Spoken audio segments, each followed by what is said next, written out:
What's up?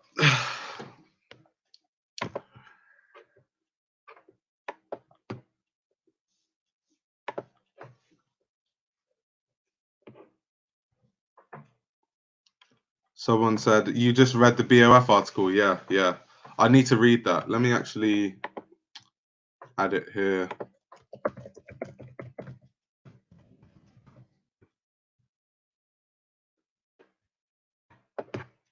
Yeah, okay. I'll read that later.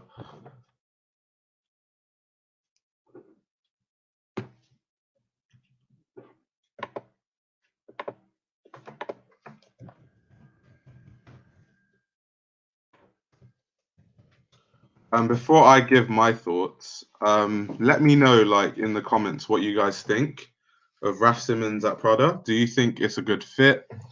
How successful do you think Raf Simons will be at Prada? That sort of stuff.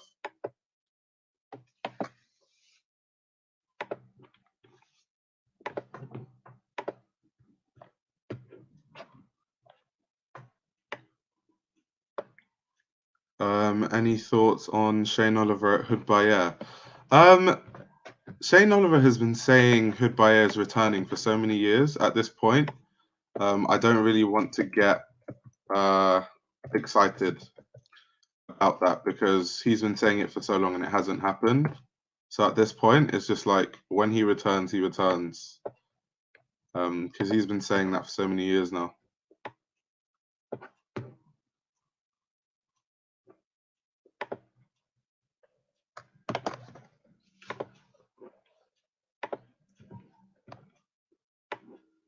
Let's see.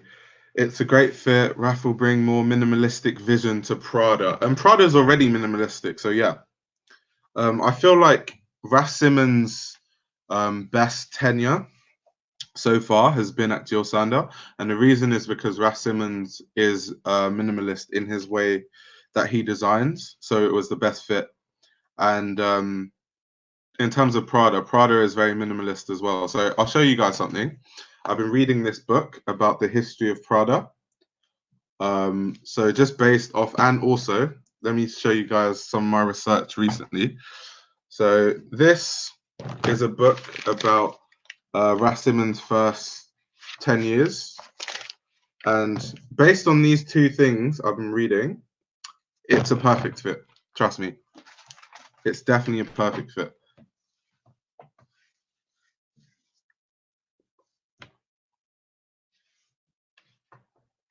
Panboy broke the story. I saw it on High Fashion Twitter.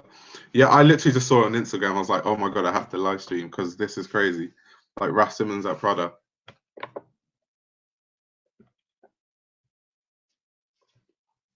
Any movement away from Miuccia Prada is an upgrade. No, I wouldn't say that. Miuccia Prada literally took Prada from, also just based on this book, Miuccia Prada took Prada from being kind of like an accessories brand to the ready-to-wear runway beast it is today.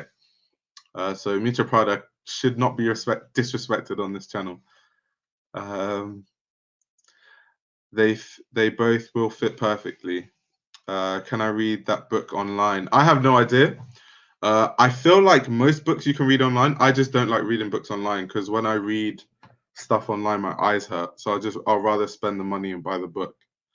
But you should be able to find it. It's called Little Book of Prada. But yeah, literally from beginning to end of Prada's history, like literally you guys can see it. But yeah, really good book to read. I miss Raf designing women's wear. Yeah, same. He hasn't designed women's wear for so long. Even at CK, it was menswear. At Dior, he was designing women's wear. And at Jill Sander. In fact, in this, back to this, I'm going back to this.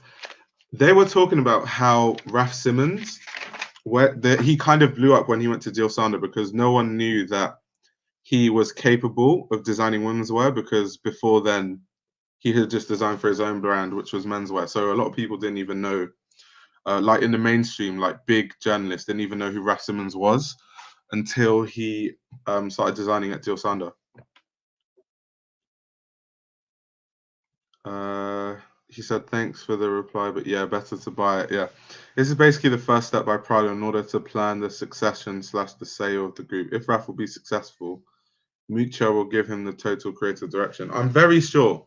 And the thing is, Miuccia has been there for so long. I'm pretty sure she wants to retire. Like, I'm just gonna go out on a limb and say she actually wants to retire. Yes, you can find Raf Simons Redux as a PDF online now. Yeah. I didn't. If you guys want me to send you this, I didn't actually buy it, by the way.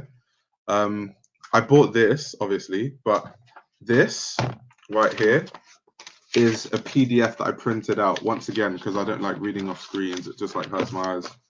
So this PDF I actually have it. So if you want it, I can send it to you. Like DM me on Instagram your email and I'll send it to you.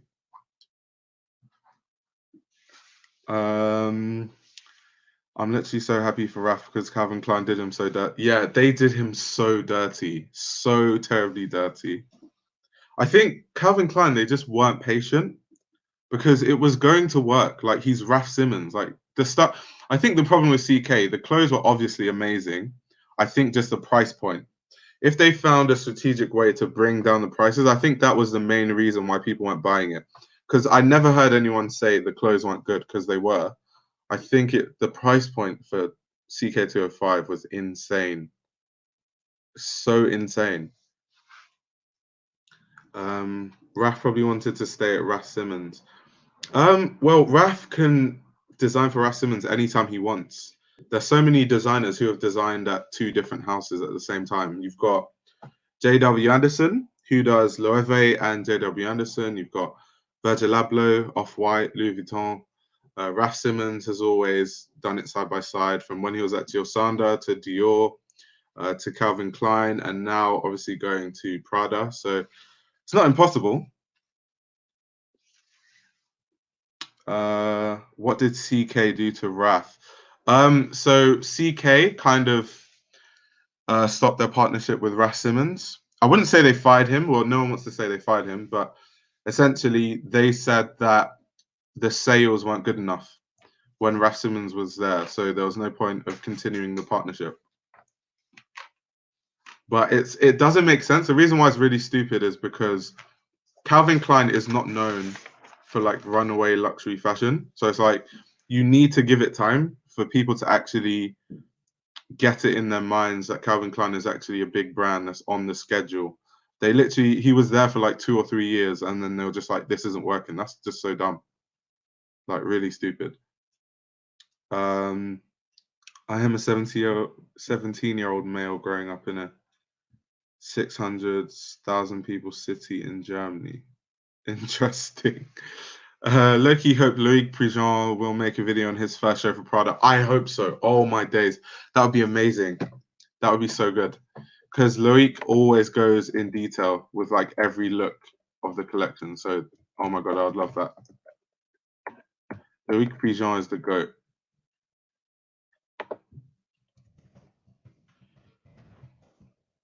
One day, my goal is to intern for Loic Prigent because what he does is literally what I want to do.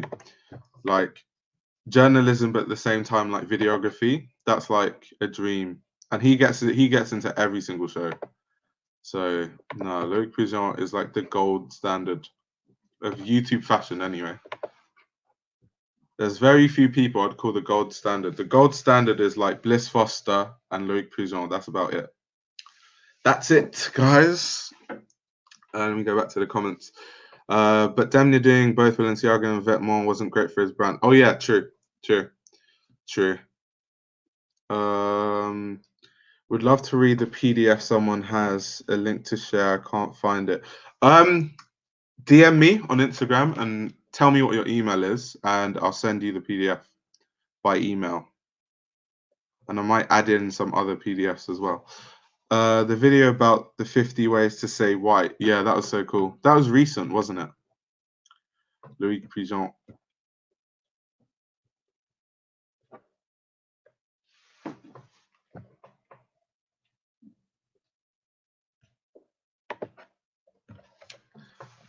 Guys, so basically, I'm asking people their thoughts on Raf Simons and Prada. before I give my thoughts. So let me know what you guys think about Raf Simons at Prada. Give Prada to Raf and Miu Miu to Miuccia. I don't think Miuccia is retiring because she said, when asked about the possibility of succession, Prada responded, "No, absolutely not. I like working, and sincerely, I think I will have to work more." Okay, in that case, then I guess. But it's just like, why would she be a co-creative director? It's a bit strange. We rarely see that. Rarely see that. Thoughts on Moncler Genius? I've made an in-depth video about my thoughts on Moncler Genius, so I'd say watch that. Let me show you what the video is. Hold on, I need to show you my screen.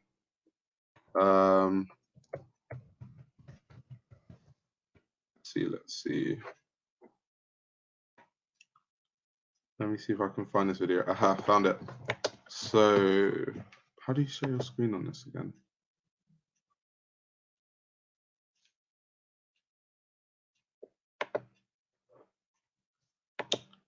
Okay, so.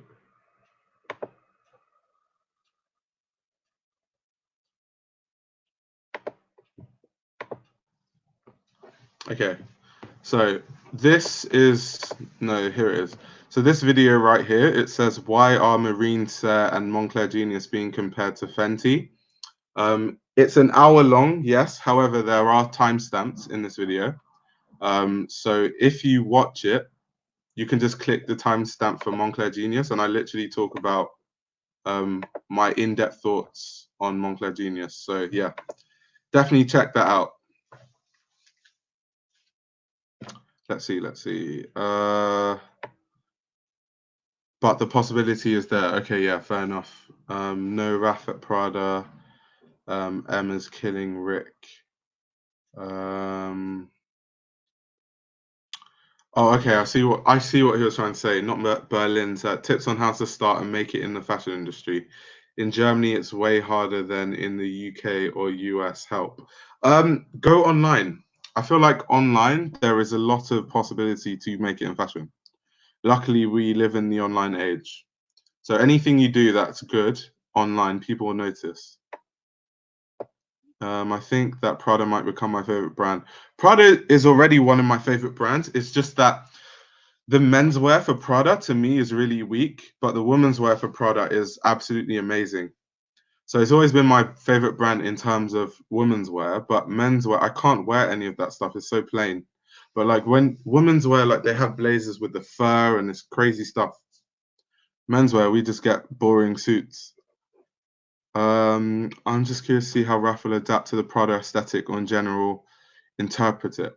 So, okay, talking about Raf Simons, let's look at all his collections at different houses. So when he was at Jil Sander, obviously Raf Simons is a minimalistic designer. So a lot of his influences and his references did have a lot of minimalism at Jil Sander, but at the same time, he brought that kind of youth, kind of rebellious aesthetic to Jil Sander, which made it different.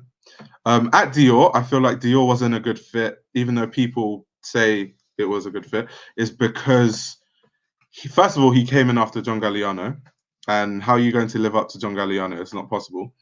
And on top of that, he was now trying to design couture, and it wasn't really working like it was at Jil Sander. So that was kind of Raf Simons' weaker point in terms of his tenures at a big brand. Then he went to CK, and at Calvin Klein, his inspiration was looking at American culture from the view and the lens of a European designer.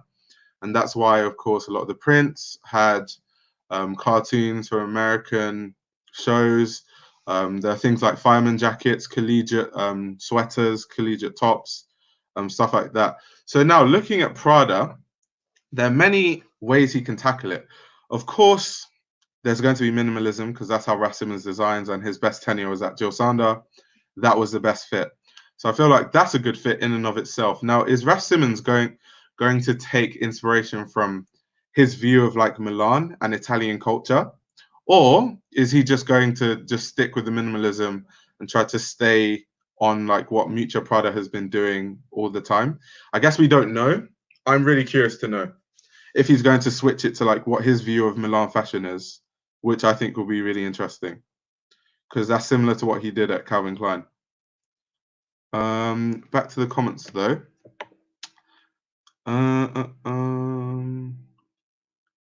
What are your thoughts about the latest product collection? I thought it was pretty cool. Yeah, I really loved it. It was amazing. The Demna thing, they can both do their brands well, but collab on Prada. I'm not sure what you meant by that. I must move to Berlin and get connections. You don't have to move to Berlin because obviously money is a big factor. Some people just can't afford to just move to like a bigger city.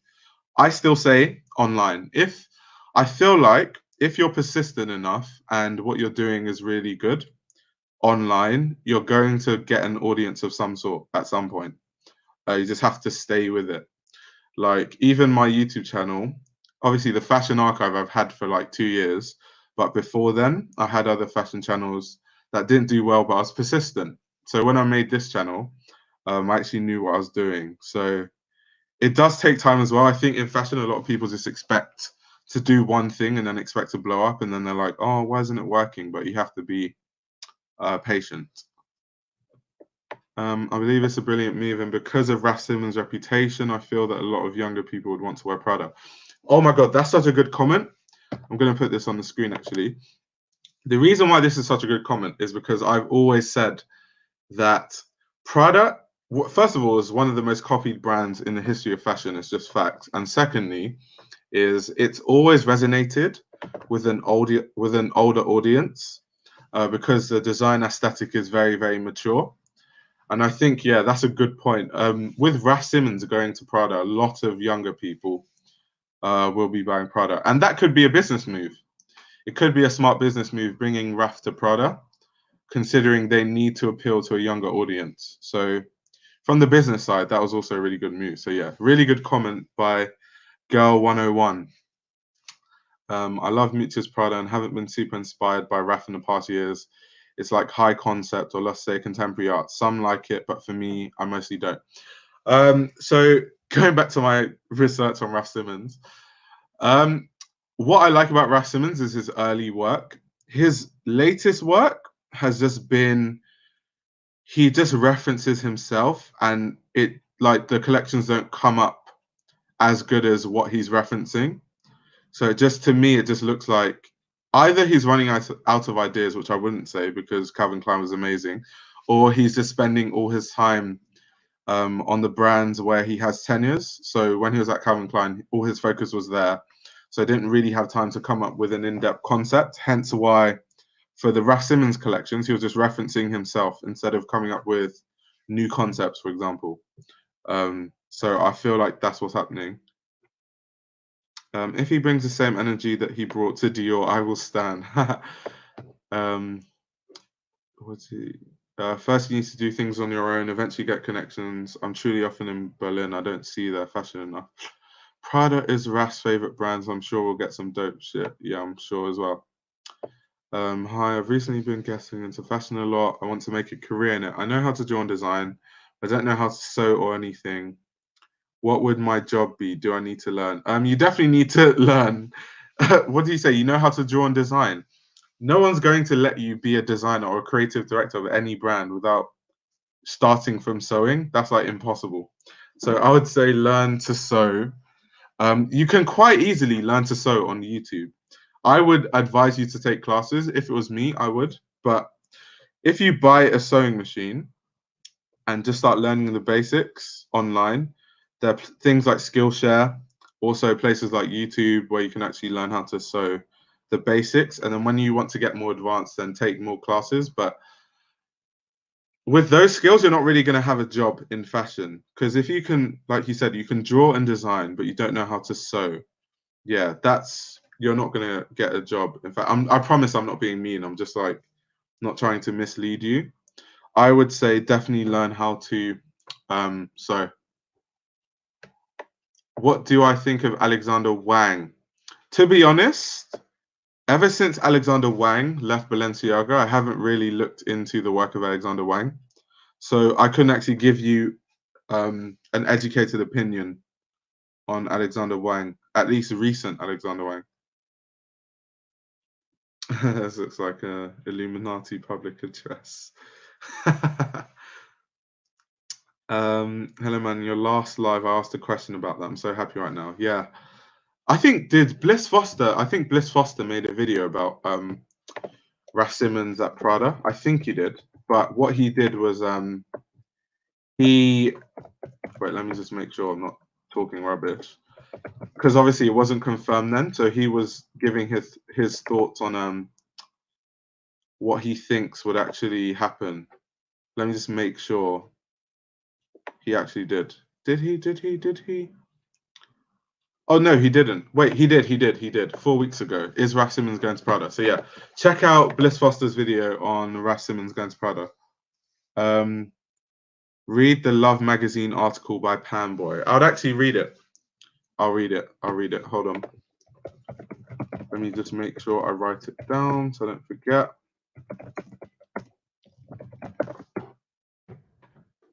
I already watched it, lol. I meant this season Moncler. Oh, okay, sorry. This season Moncler, I haven't looked into it too much, but I know there are like some new people. Let me actually go, because I saw it on my Instagram feed.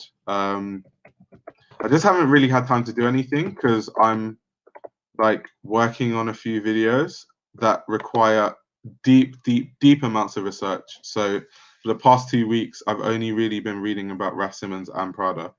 But let's see, Moncler Genius.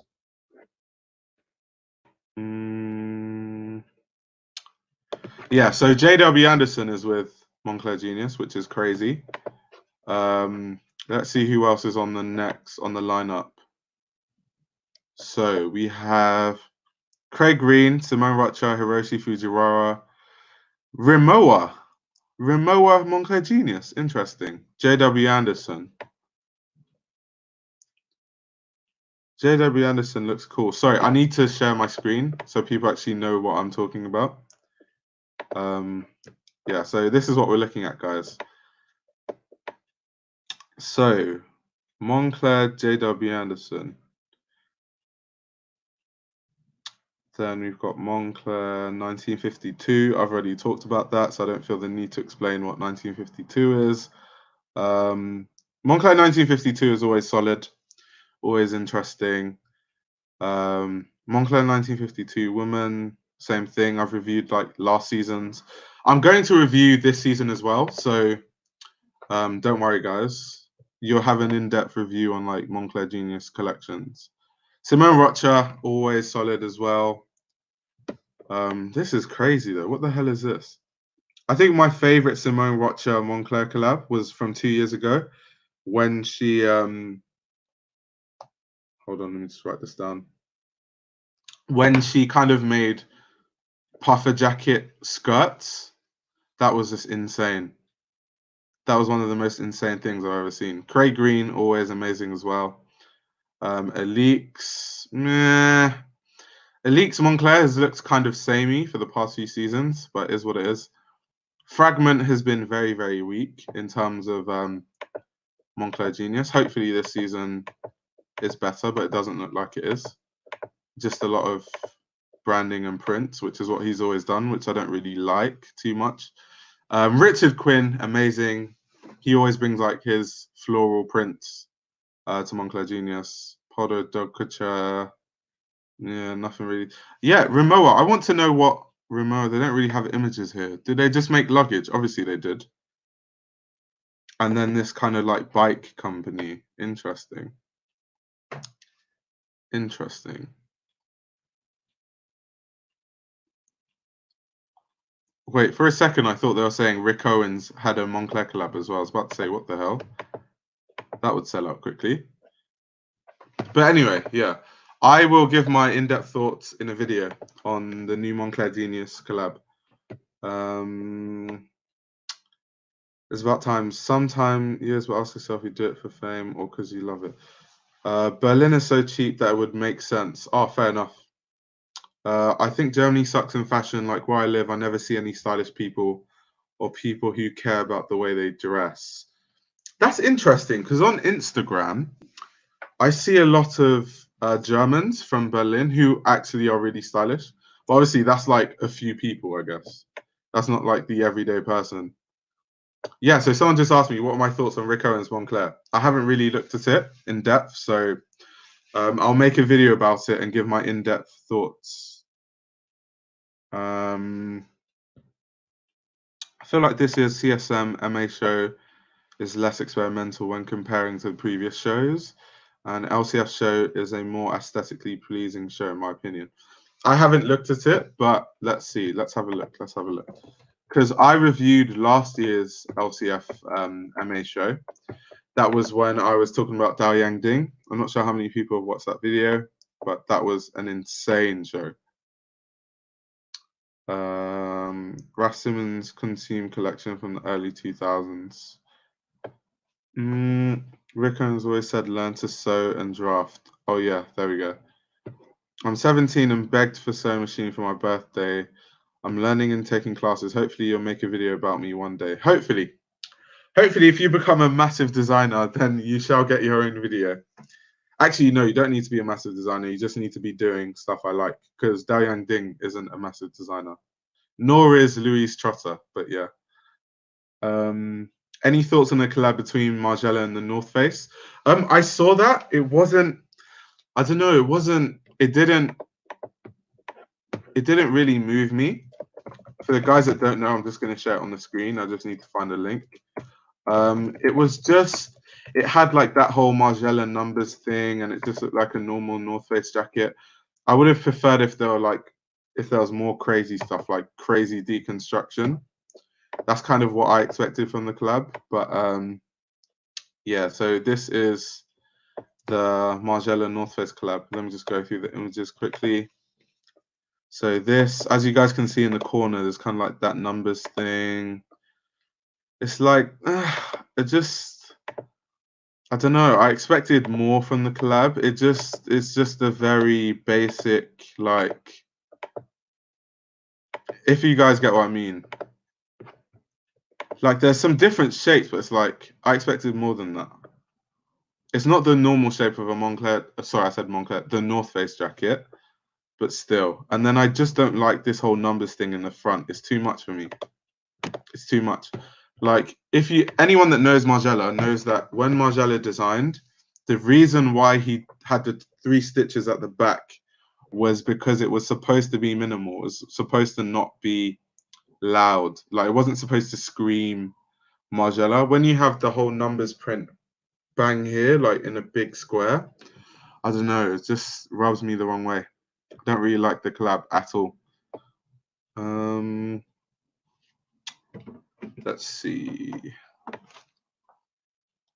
I don't know if the question was asked already, but what are you waiting to see from Raf Simons at Prada? So what I said was, when Raf Simons was at Calvin Klein, a lot of his designs were based on his view of American culture from the viewpoint of a European designer. So I would like to see at Prada kind of what he thinks in a design aspect, obviously, what his view of Italian fashion is from the viewpoint of a Belgian designer. That would be really interesting.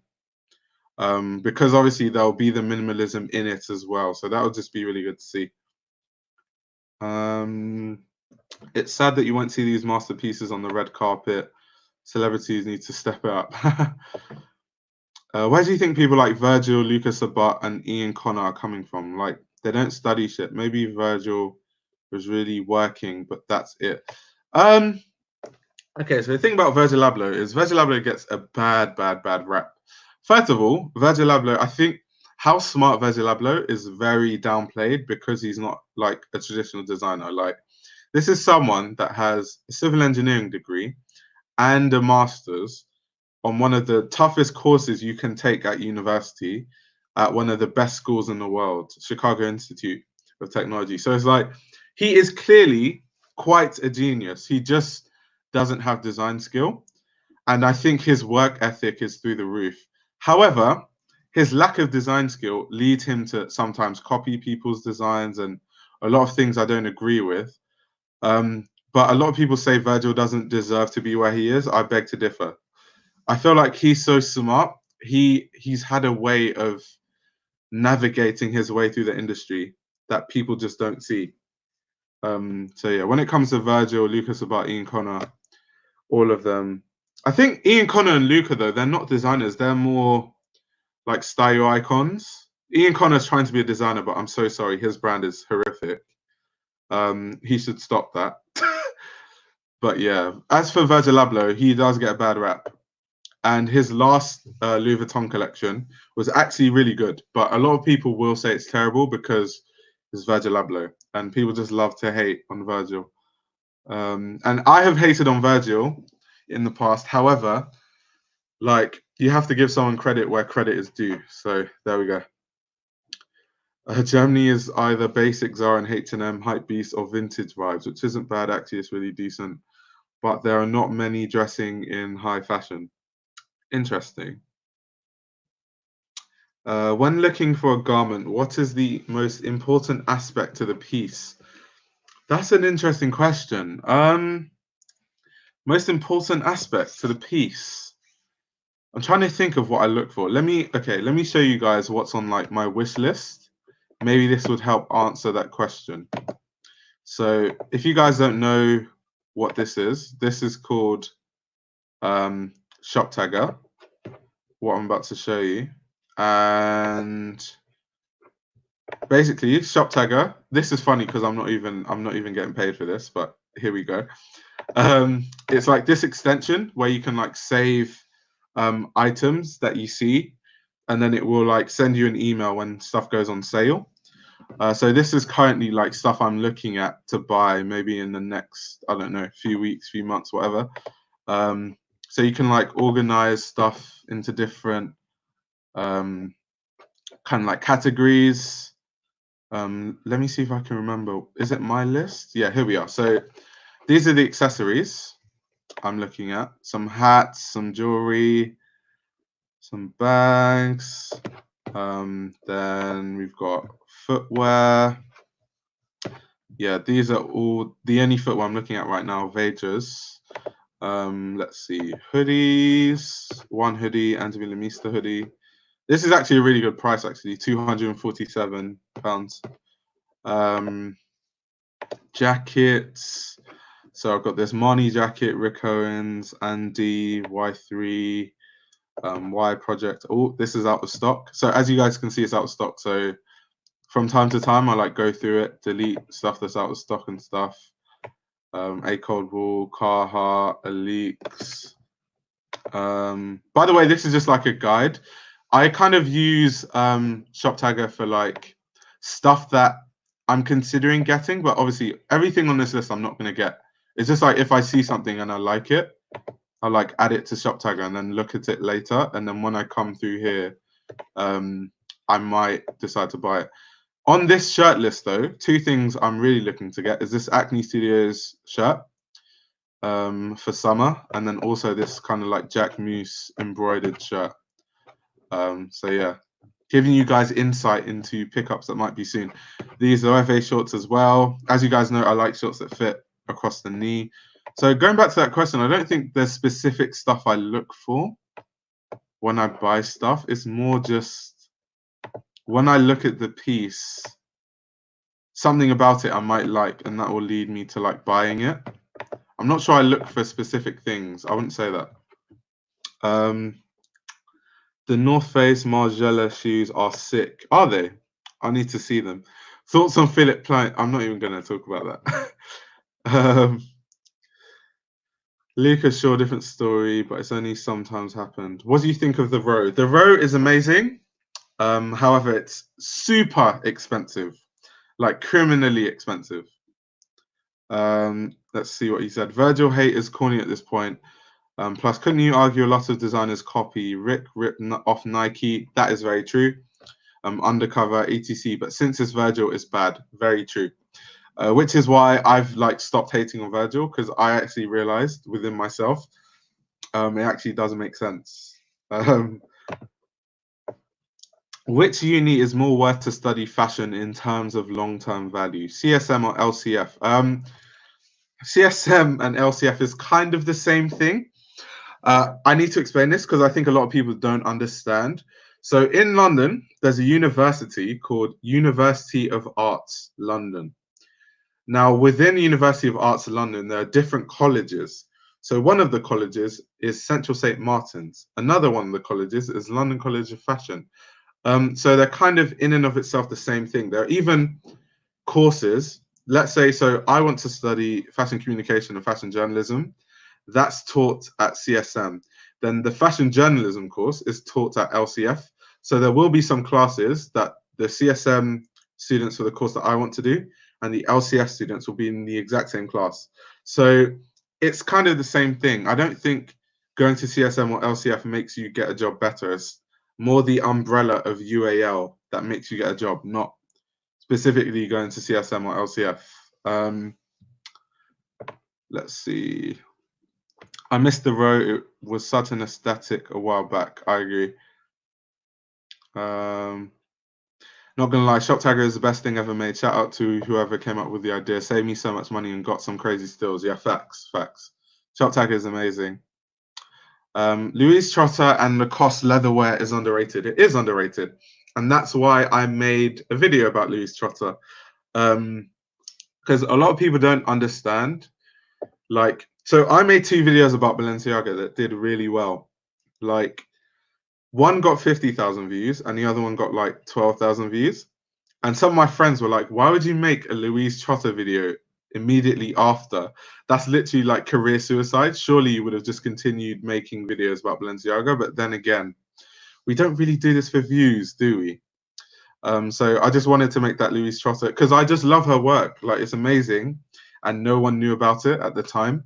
And I get messages like daily and people are like, oh, I've looked into like Louise Trotter's work. I really like it. And I prefer stuff like that. Teaching people about stuff they didn't already know as opposed to just doing stuff for views. Philip Klein used Kobe's tragedy to sell his. Yeah, I saw that. So he made a Kobe Bryant jersey, didn't he? Yeah. Bad wording. Rick copied Nike and Undercover for their SS15 television collection. Took the brand's imagery without crediting the brand. Interesting. I think you like minimalistic things or max 2 elements / colors across.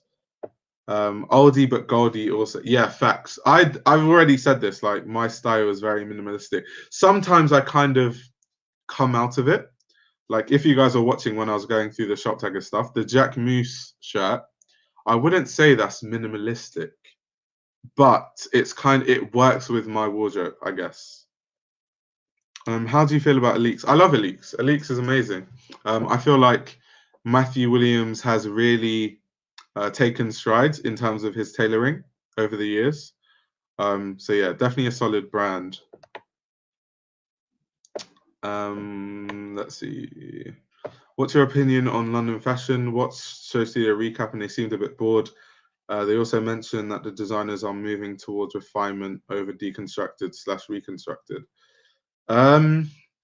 So I'd say London fashion is always amazing. I feel like London fashion is always the most experimental fashion worldwide because of the way we approach fashion. Whereas I think in other places, let's say New York, Milan, Paris especially, there's more of a push to balance your experimental designs with stuff that will sell. And that's why people like Margiela, when he went to Paris, it was such a shock because obviously they're like, what the hell? Like, people can actually make clothes like this and sell. So London is always the most experimental. However, a lot of our big players left and it kind of made London Fashion Week a bit stale.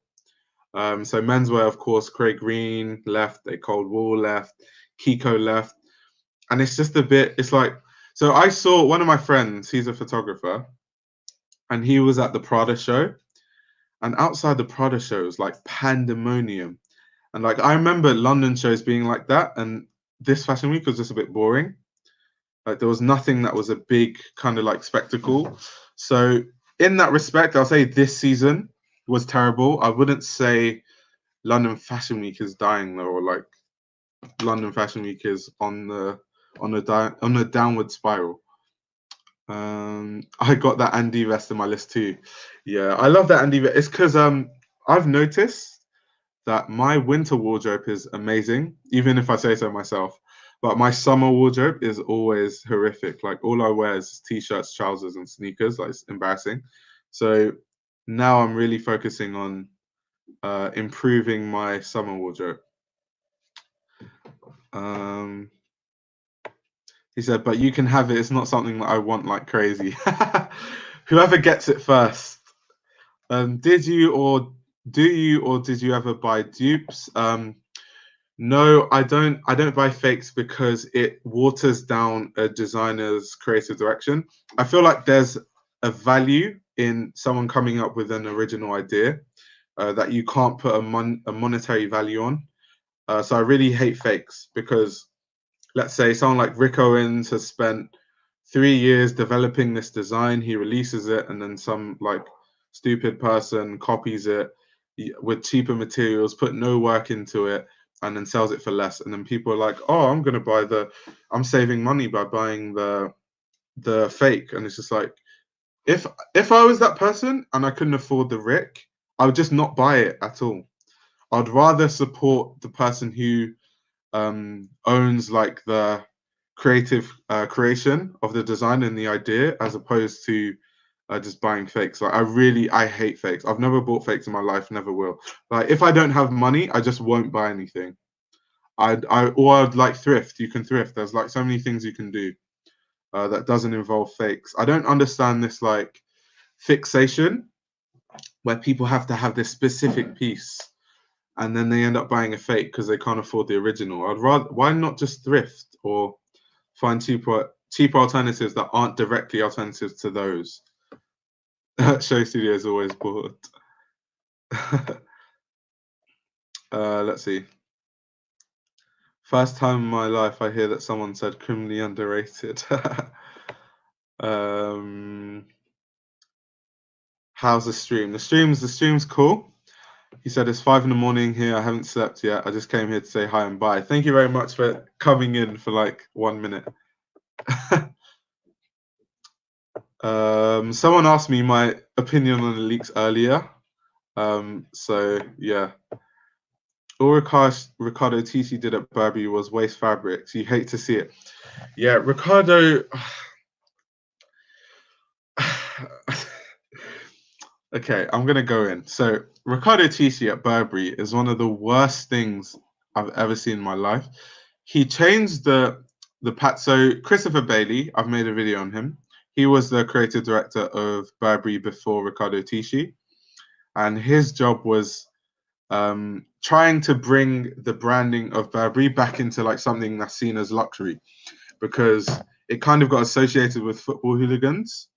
I'm not going to get too deep into it. You can watch my video on Christopher Bailey, but essentially, in Ricardo Tisci's pursuit to make Burberry more luxury, he was like, okay, we're going in a different direction, and we're just going to get rid of the Burberry print entirely, and now we're going to bring in like my new logo and print, and it looks so tacky, and he prints it on everything. Like, you guys, just so it doesn't sound like I'm just hating for no reason, let's go on Burberry's website and actually, or just any website, and look at what is being stocked by Burberry right now. It is the worst piece of crap, and I very rarely criticize big designers because like, to be on that level, you must be a good designer. But Burberry right now is so bad.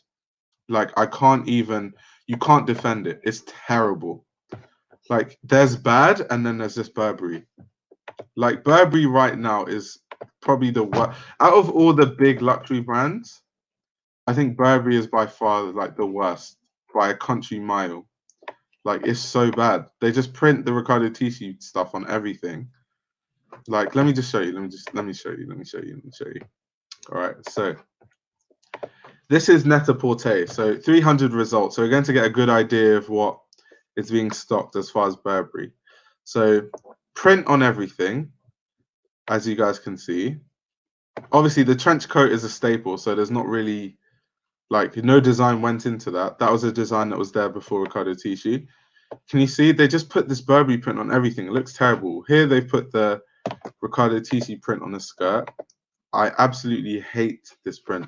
I cannot stand it. Like, what is this? Why is there a white and black print? Why not just make the whole thing like this brown print? Like, what is this? Like, how can anyone make this and think it actually looks nice? Like, I don't get it. Oh my word. Like, look at this. Like, ah, my days. Like, what is this? Yeah, so look, they printed this is so tacky. Look at this. The Burberry print on the sleeves. Are you joking? What is this? What actually is this? What is this stuff?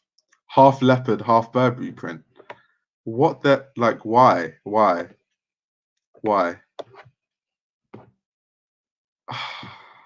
Mate. Like, just look at this stuff. I can't make this up, guys. This is why, like, when I'm critical of stuff now, I just have to show you, so it doesn't seem like I'm just hating for no reason. Because, like, what half leopard print, half no, guys, look at this. What is this? Wait, hold on. Let's get the zoom. Oh my word! What is that? What is that? Wait, let's just keep going. Let's keep going, guys. Look at this. What? This literally looks like an ASOS shoe. What is this? Like, so now you guys know why I don't talk about Riccardo Tisci. I don't mention him because I feel like his work at Burberry is just so like, what is this? What is this? Anyway, you guys get the point. I don't need to go on. You guys get the point. So this guy, he said all he did was waste fabrics. Big facts, all facts. No lies there. I wanted to know how easy it is to access the full runway looks for purchase because it seems hard to get outside of Selfridges, Harrods, and Net-a-Porter. Not really. There's so many stores. I feel like he did a good job at it was Givenchy he was at earlier, wasn't it? But apart from that, he is terrible at Burberry. Everyone listening, buy Jill Sander. Opinion on post archive. I think the latest LV show from Virgil takes inspo from it for the deconstructed blazer. I haven't looked into the references, but I'll have a look. I watched Kevin Frost videos with Luca. It seems so easy. I don't know how they came up. They just went there, had connections with them, and posted pictures. It's not that easy, and the reason why it's not that simple is because when they were doing it, it wasn't, let's say, big, or it wasn't cool to do what they were doing. So they were pioneers in that regard. Auntie, sorry, can you turn on that light for here? Thanks. So when they were doing it, it wasn't like they had to think outside the box. It's not like now where you know, it's everyone's into fashion. Fashion's so big. You have people like A$AP Rocky and Kanye getting people into fashion. It was more in most things. If you're one of the first people to do it, you're going to be big. It's like YouTube. The first people that made YouTube videos are the big YouTubers now, like PewDiePie, KSI. So it's basically the same thing. So I wouldn't say it was easy. It's more they had to think outside the box to even be one of the first to do it.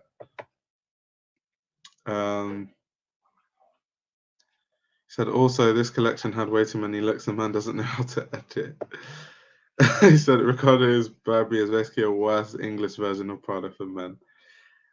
He said there's bad, then there's Burberry. I'm crying. Men's Prada is still bearable. Yeah, men's Prada though, I hate it. Like compared to women's wear, man, men's Prada is awful compared to women's wear. Women's wear Prada is actually amazing. Like if I was a woman, I'd be a Prada stan for sure.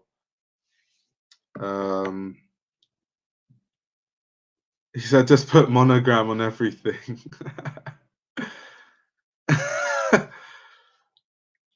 Let's see what people are saying. I honestly find the pieces these brands, especially Burberry scent influencers, straight garbage. One girl got this hideous bag. See, this is why I love so what people like me and Bliss Foster do, because the way I make videos, it doesn't rely on big companies, because my videos are educational. They're not style based. When your videos are style based, you benefit from brands sending you things, so you have things to constantly talk about and style. So I swear to you, if Burberry sends me one of those trash brands, I will send it back, and I'll send it with a note like, "Please don't send me this crap." He said the Burberry monogram is really Chaz Paradise.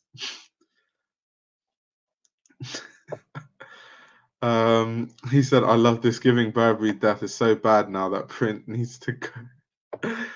Oh my word. Yeah, but no, not being said, this is nothing to do with Riccardo Tisci as a whole.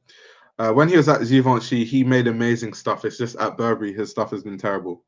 And I'm not going to pretend like it's nice just because he's a big name designer. He worked at Burberry. I don't really care. I'm not Vogue. I'm not on the payroll of Burberry. So I can actually say how I feel without losing any money or without fear of losing a potential income. So do you think the pendulum will swing back and the fashion craze we're experiencing will no longer be a thing and people won't be as into it as they are now? I would really say that there's kind of a peak in fashion right now. I don't know, fashion's just really big compared to like when I first started. Like just so many people into it now, which is a good thing. I'm hoping that it stays like this. I wouldn't like this to be kind of like the peak. But you never know, to be fair. So yeah. Opinion on Ken. Ken makes amazing vlogs. I feel like what Ken does in Japan is what Unknown Vlogs used to do in London before he, in my opinion, fell off. But yeah, he makes amazing videos. I like his editing style as well. So yeah, that's my thoughts on Ken. I watch all his videos anyway. They're entertaining. Do you think Kanye is going to do his clothing line? I'm not really sure I understand the question. I might be going to Central St. Martin's in the next 2 years. Maybe I'll see you there. Hopefully. So if you guys are unaware, I have an interview to study fashion journalism at Central St. Martin's on the 11th of March. So wish me luck for that. Opinion on oh yeah, I answered that.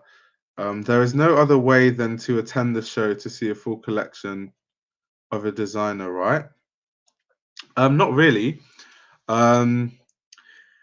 If Okay, so apart from the runway shows, there are showrooms, and that's where buyers go anyway after the show to like actually look at the garments, feel the garments, actually have an in-depth look at the garments. So there's still showrooms, and sometimes showrooms are open to like, I wouldn't say the public, but like if you're registered for Fashion Week, even though you're not invited to the show, you could go to the showroom. So I wouldn't say that's the only way to see the full collection.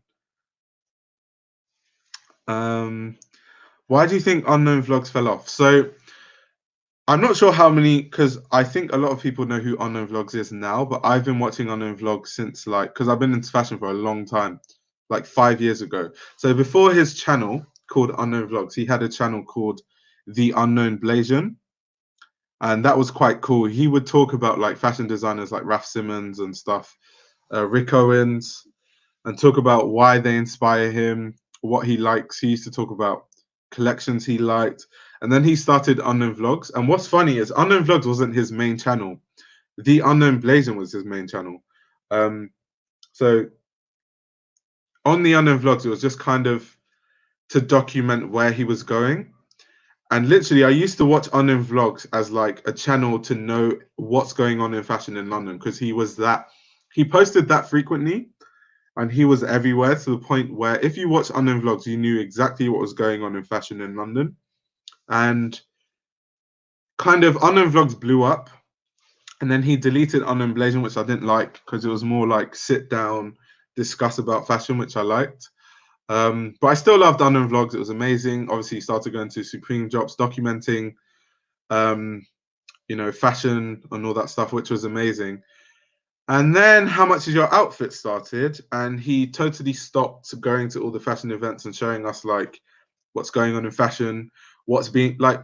Unknown vlogs would literally, when Selfridges have a new stock, he would go to the installation and show you like what was being shown in new installation, what are the new things that are being stocked in Selfridges, what has changed from week to week. Like he was really, really, really the gold standard of like vloggers. So like when I look at Ken, it just reminds me of like unknown vlogs when he was at his peak for me. And ever since How Much Your Outfit Worth, I guess it gets views, but that's like all he does now, and it's just a bit like I just don't really like it. I'm just not a fan of like, because to me, fashion isn't about how much you spend. Well, how good an outfit isn't about how much money you spend on an outfit. And that's kind of literally what How Much Your Outfit is about. Like, oh yeah, my jacket's £3,000. I dress so good, which, yeah. How do you go about learning color theory in fashion? I've watched a few videos on color theory. There's a book I want to read about it. I'd say read books because there's a link between colors and psychology, and that's one of the books I want to read. He got too much hype, and the hype fell off. Yeah, facts. Right now, I'm studying fashion in Italy, but I'd like to work in London. I just hope that will still be possible considering everything is going on with Brexit. Yeah, it's crazy. I think I'm going to go to Paris a lot this year because from next year, I know we're going to need like a visa to go to France and Italy and stuff. So, yeah. No way. Good luck with the interview, bro. Respect if you get in. Not easy. We're gonna have to be mates. We would get along well, bro. I'm from Dublin. Yeah, that's dope. That's dope. If you're going in the next 2 years, if I do get in, then you should be there when I go. But either way, so guys don't know how my applications are going, so I'll tell you. So I've applied to loads of universities to study fashion journalism, but I only really wanted to go to 2 universities. So one of them, I actually do have an offer. So that's to UCA, so University for the Creative Arts in Kent. And UCA, the lecturers for UCA are actually the same lecturers at LCF and CSM. And I do have an offer there. So even if I don't get into CSM, I won't be that hurt because I'm going to study fashion journalism at UCA, which is confirmed. So yeah, as it stands, I'm not too stressed about the whole CSM situation. In other news as well, I'm lecturing at the London College of Fashion on Thursday. So that will be pretty cool. I'm hoping I can film it, but I'm not too sure. I'm not sure what the policy is with like universities and stuff.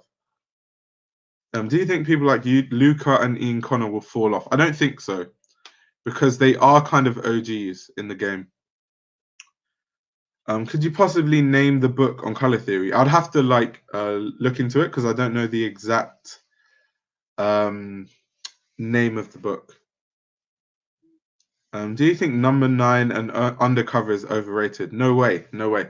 Undercover is amazing. Number 9 used to be amazing, but now it's kind of overrated by like Archive Boys. Isn't the same? Am I chatting shit, or is the same designer who designed Number 9 is the guy who's at the Soloist, right? Correct me if I'm wrong. I can't pronounce his name. It's like Takahiro Miyashita or something. We don't have fashion journalism, just journalism here. I hate it here. Yeah, I can never study journalism because journalism is too much about politics. And I just don't want to be doing a course about politics. That's just boring. I'd rather just study fashion journalism. But not many universities even here do fashion journalism.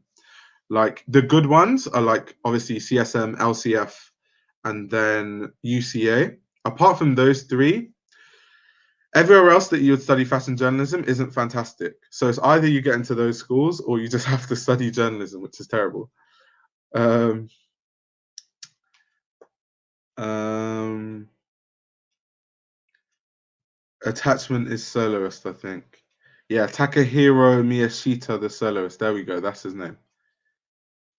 Do you think Prada can resist? Wait, hold on. He said, do you think Prada can resist the tacky monogram covered pieces for next season? What type of innovations or trends do you think Raf will set at Prada? What I would like is Raf to reinterpret a lot of the Prada sports stuff. Like, obviously, going back to this book, I was reading a lot about how Miuccia Prada use nylon in very creative ways. And I would like to see Raf Simons continue that, because Miuccia Prada kind of stopped at the bags and the accessories and Prada Sport. I'd like to see Raf use the same nylon materials for some crazy stuff, some really crazy stuff. That would be really interesting. Do you think Vetements are dying? They're already dead. It's like they're already dead. I don't think Demna even cares, though, to be fair.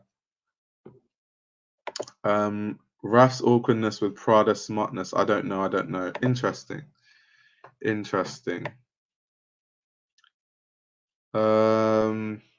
What do you think of Dr. Martens, especially 1461s? I love Dr. Martens, and they're really high quality, especially for the price point. I think Dr. Martens should be in everyone's wardrobe. That being said, I don't own Dr. Martens, but it's because the ones I did buy weren't my correct size, so I sold them, but I'm going to buy another pair. Is there any way for graphic designers to go into the fashion world? 100%. All fashion brands, well, big ones anyway, need graphic designers to design logos and certain things. 100%. If you're a graphic designer, definitely look for graphic design jobs within fashion. He said you are over 6'3" and can't fit in anything Japanese.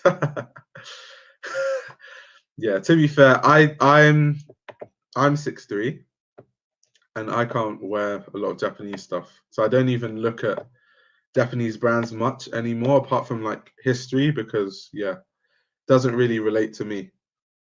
Off a discussion I just had with a colleague, is the collaboration with Raf due to Prada declining? I disagree by saying it's a creative collaboration, but what do you think? First of all, I wouldn't say it's a collaboration because Raf Simons is officially the co-creative director. In terms of, what did you say? Prada. So Prada, it's declining in the sense of, in a financial sense. So it's widely known that Prada's sales have been going down a lot. So Raf is a good person to where they don't have to give up their design aesthetic, but he could bring a whole new audience that could make the brand profitable again. So I think he's the right fit, because a brand like Prada, I think I always want it to be kind of like mature and kind of like the trend-setting brand. I wouldn't want Prada to water themselves down just to sell like Burberry. Let's see. Ian or Luca are OGs of pre-internet era. They started actually that internet wave right now. Ian has a lot to say / show yet. He has got a crazy fan base. Can't remove it anyhow. Also, Ian knows how to move. Yeah, facts. Like I said, because someone asked this question earlier, I don't think Ian or Lucas Sabat will die because they're fans. Like they're OG, sorry.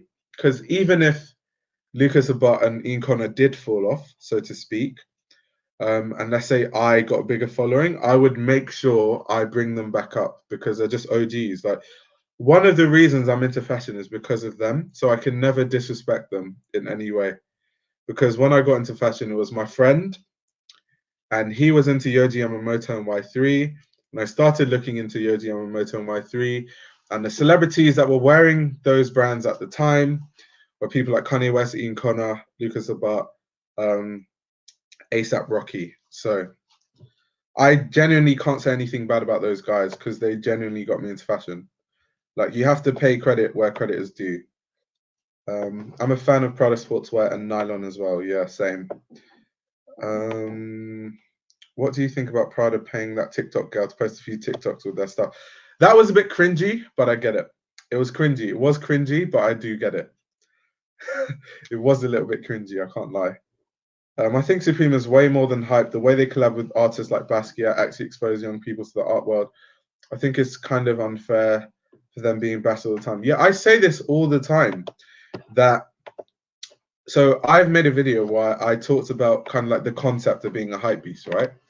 And I talk about how a brand like Supreme is actually a really good brand. And before this whole hype beast thing, there were skateboarders who literally just loved Supreme for the culture that came with being into Supreme and kind of like just friends they made through the culture. That's kind of how Kerwin Frost and all those guys came up.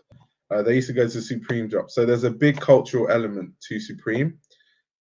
But now you just have people who are into Supreme for the hype. And I think once those type of people stop, like give up with Supreme, let's say maybe because, I don't know, Supreme becomes less hyped, then people are going to start seeing Supreme for what it really is again, which is a really good brand.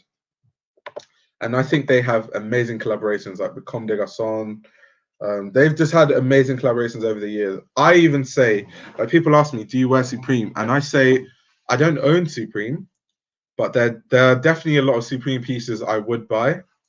And in the future, there's definitely going to be a lot of Supreme stuff that I would like to buy. When I was younger, I couldn't afford it. Now I can kind of afford it. So if there's stuff I do like, I will buy it.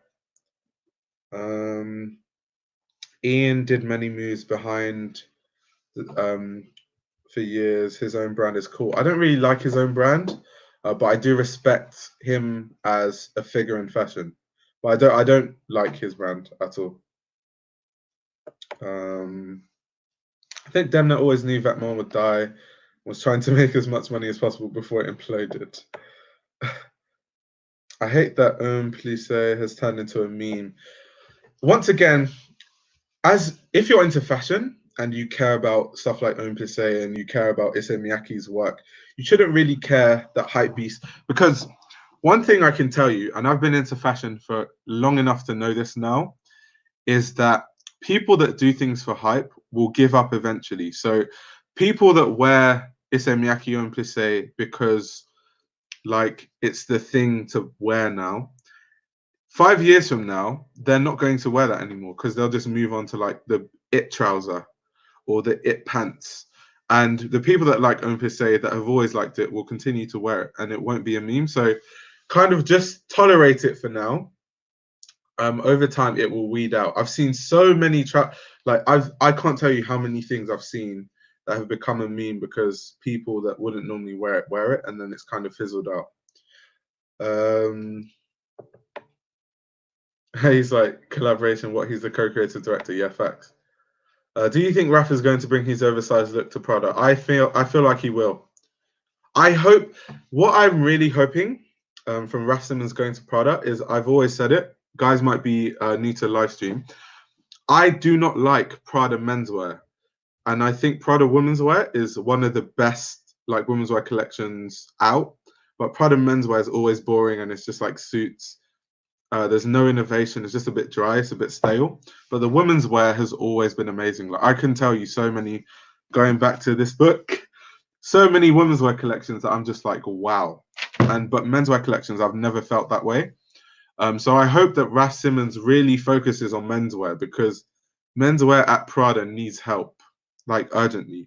Like I recently went to a Prada flagship store with one of my friends. And the menswear was literally suits and puffer jackets. It was the most stale crap I've ever seen. And the women's wear was like all this experimental stuff, crazy embroidery, the Miu Miu stuff as well. Like there were these really amazing like boxy blazers with fur on the sleeves. I was like, what? Why don't men get anything experimental? Like really? Like seriously? Would have loved Raf back at Dior though. Maria Grazia is so out of her depth. Yeah, I don't know how she's been there for so long. Honestly. What do you think is missing from fashion at the moment? A major fashion brand that makes good menswear outside of Dior.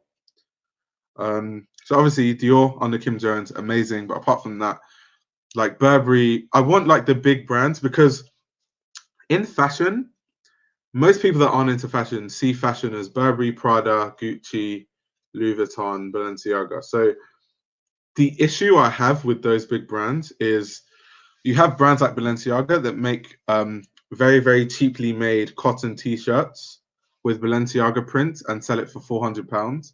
So from the outside looking in, if you're not part of the industry, you're going to think, see, like fashion is a waste of money. Like this is literally what high fashion is. It's just people trying to flex and show that they have loads of money. Whereas I feel like if bigger brands actually made more experimental stuff, especially for menswear, that would trickle down into like your average consumer and kind of change their mindset and how they see fashion and see fashion as more of an art as opposed to just a waste of money and people trying to rip you off. So I think that's what's really missing in fashion, more of an emphasis, especially in menswear, because I think in women's wear, like they've already reached that point. But in menswear, more experimental designs from especially the major brands. Yeah, I think that's what fashion is missing. Do you edit your photos in Photoshop? Do you use any presets or do you make every photo from the beginning or what you say? I edit photos in Lightroom. Yeah, I edit in Lightroom. Do you think menswear high tailoring will leave consumers disillusioned? People still enjoying streetwear and athleisure. I think it comes with age. I think a 16-year-old or 15-year-old is not going to be walking around, walking to school in, I don't know, Comme des Garçons suits. However, I do think fashion will shift in terms of like people my age or people older, where I think more people will shift to tailoring as opposed to streetwear. MGC is bad. She needs to leave. Prada menswear is like Uniqlo, boring. I wouldn't say it's that bad, but it's boring. Hype ruined my closet. I have Air Force Ones and slim fit chinos. I despise these things. That sad say have 5 products, but another cool thing destroyed by hype beasts. I wouldn't say it's destroyed because if you don't care about what hype beasts think, then just wear it. I don't think you should really care. Honestly, just like wear what you like. I hate that slim fit chinos became a staple for men. I think of like slim fit chinos as like something straight out of like a GQ magazine. Because a lot of men don't take risks with fashion because of their fear of being seen as effeminate, gay, etc. Yeah, I think that's a big problem, and I hope it changes. I just don't understand why people care. Like honestly, I don't get it.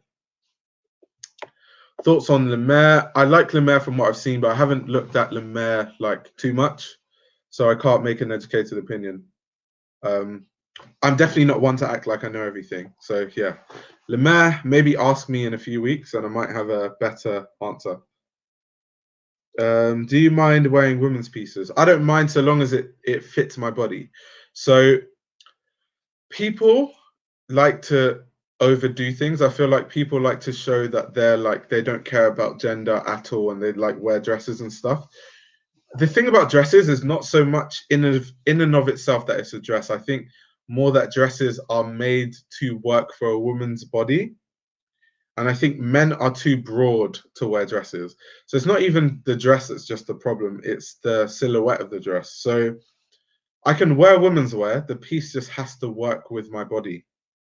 So yeah, I'm not one of those people that like overdoes it and like tries to act like I can literally wear anything. I wear women's dresses. Like it just doesn't look good on you because they're not even made for your body in the first place.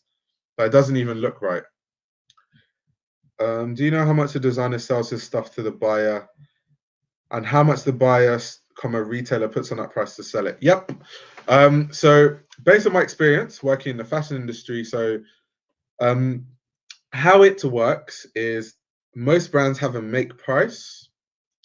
So let me give you a random figure. Let's say it costs a brand £120 to make a garment, let's say a jacket.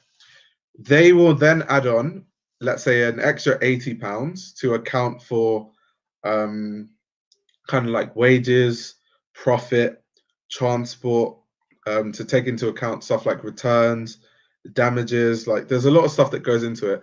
So let's just guess that. Well, this is like just a random thing, but let's just say that brings it to £200.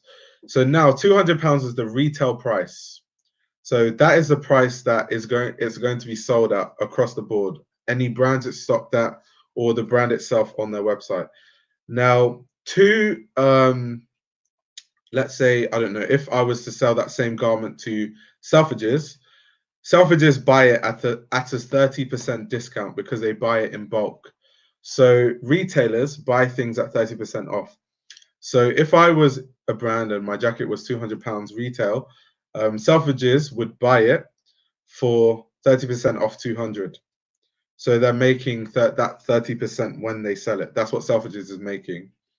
And then the brand still makes a profit because even though you're selling it at 30% off, like you factored in profit and all sorts of things into that retail price in the first place. So you're going to make a profit, just like a really slight profit. So there, as a fashion brand, there are many strategies you can go by. If you have a big audience, you might survive just selling on your website for retail price and your profit margins are higher. Or another way brands go is you just try to stock your brand in as many places as possible. So even though you're selling your garments at a 30% discount to, let's say, Selfridges, Matches Fashion, you sell so many garments to the point where you're making kind of the same profit. Or some brands just do both. So yeah, that's how, this is some serious insight, but yeah, that's how like retail works basically. I don't really mean dresses, more a silk blouse. Let's see, for the way it falls. Okay, yeah, I definitely could. I mean, I've worn, like, if you go on my Instagram, there's a Andy Milanista hat I wore that's actually women's wear. I've read that the designer sells the stuff for double that it cost him to produce, and then the retailer sells it for twice, so that's 5 times the price he bought it. No way. It's a 30% discount. They buy it for a 30% discount. So when a retailer has a 50% off sale, what that tells you is that that garment isn't selling at all because they're going to make a loss from that. Because if Selfridges buy a Rick Owens garment from Rick for 30% off the retail price, and they're selling this thing now for 50% off, it means this garment is so bad, like not bad, but we're not selling it to the point where we just need to clear it and get it out of so we can like stock next season stuff. But mathematically it works because they would have made so much profit off what they do sell well that even though they have a 50% off sale, for example, and they're making a loss off that specific garment, overall they still make a profit essentially. And that's why buying is such a big money job, because you have to make sure, buyers have to make sure you know your customer, because if you're buying things that don't sell and you have to, let's say, and a store, sorry, like Barney's that's closing down, they had this issue because buyers weren't doing their job properly. And you keep getting in this situation where you're selling things 50% off and you're making a loss off these garments. Eventually, you're making a loss and you're making a loss, and over the years, that can cause a store to close down, like Barney's. So this is why buying is like a serious job in fashion, and buyers get paid so much money because it's really important. Adi Simon is coming into his own at Celine, but I'm not sure he's going to get the praise he deserves. Celine has been amazing under Adi Simon. I think we just have a lot of whingers who are just like, oh, Phoebe Philo, but it's just like, it's different. Before Phoebe Philo, there are other people at Celine. People act like Phoebe Philo is the only designer ever at Celine. Like, literally, Michael Kors was a designer at Celine, and what he was doing was totally different to Phoebe Philo. But it is what it is. People always pick and choose who they want to support. I feel like, as someone that wants to become a fashion journalist, I have to have more of a open mind in terms of brands and collections and stuff. What have I missed with Homme Plissé? Haven't seen much hype be shade.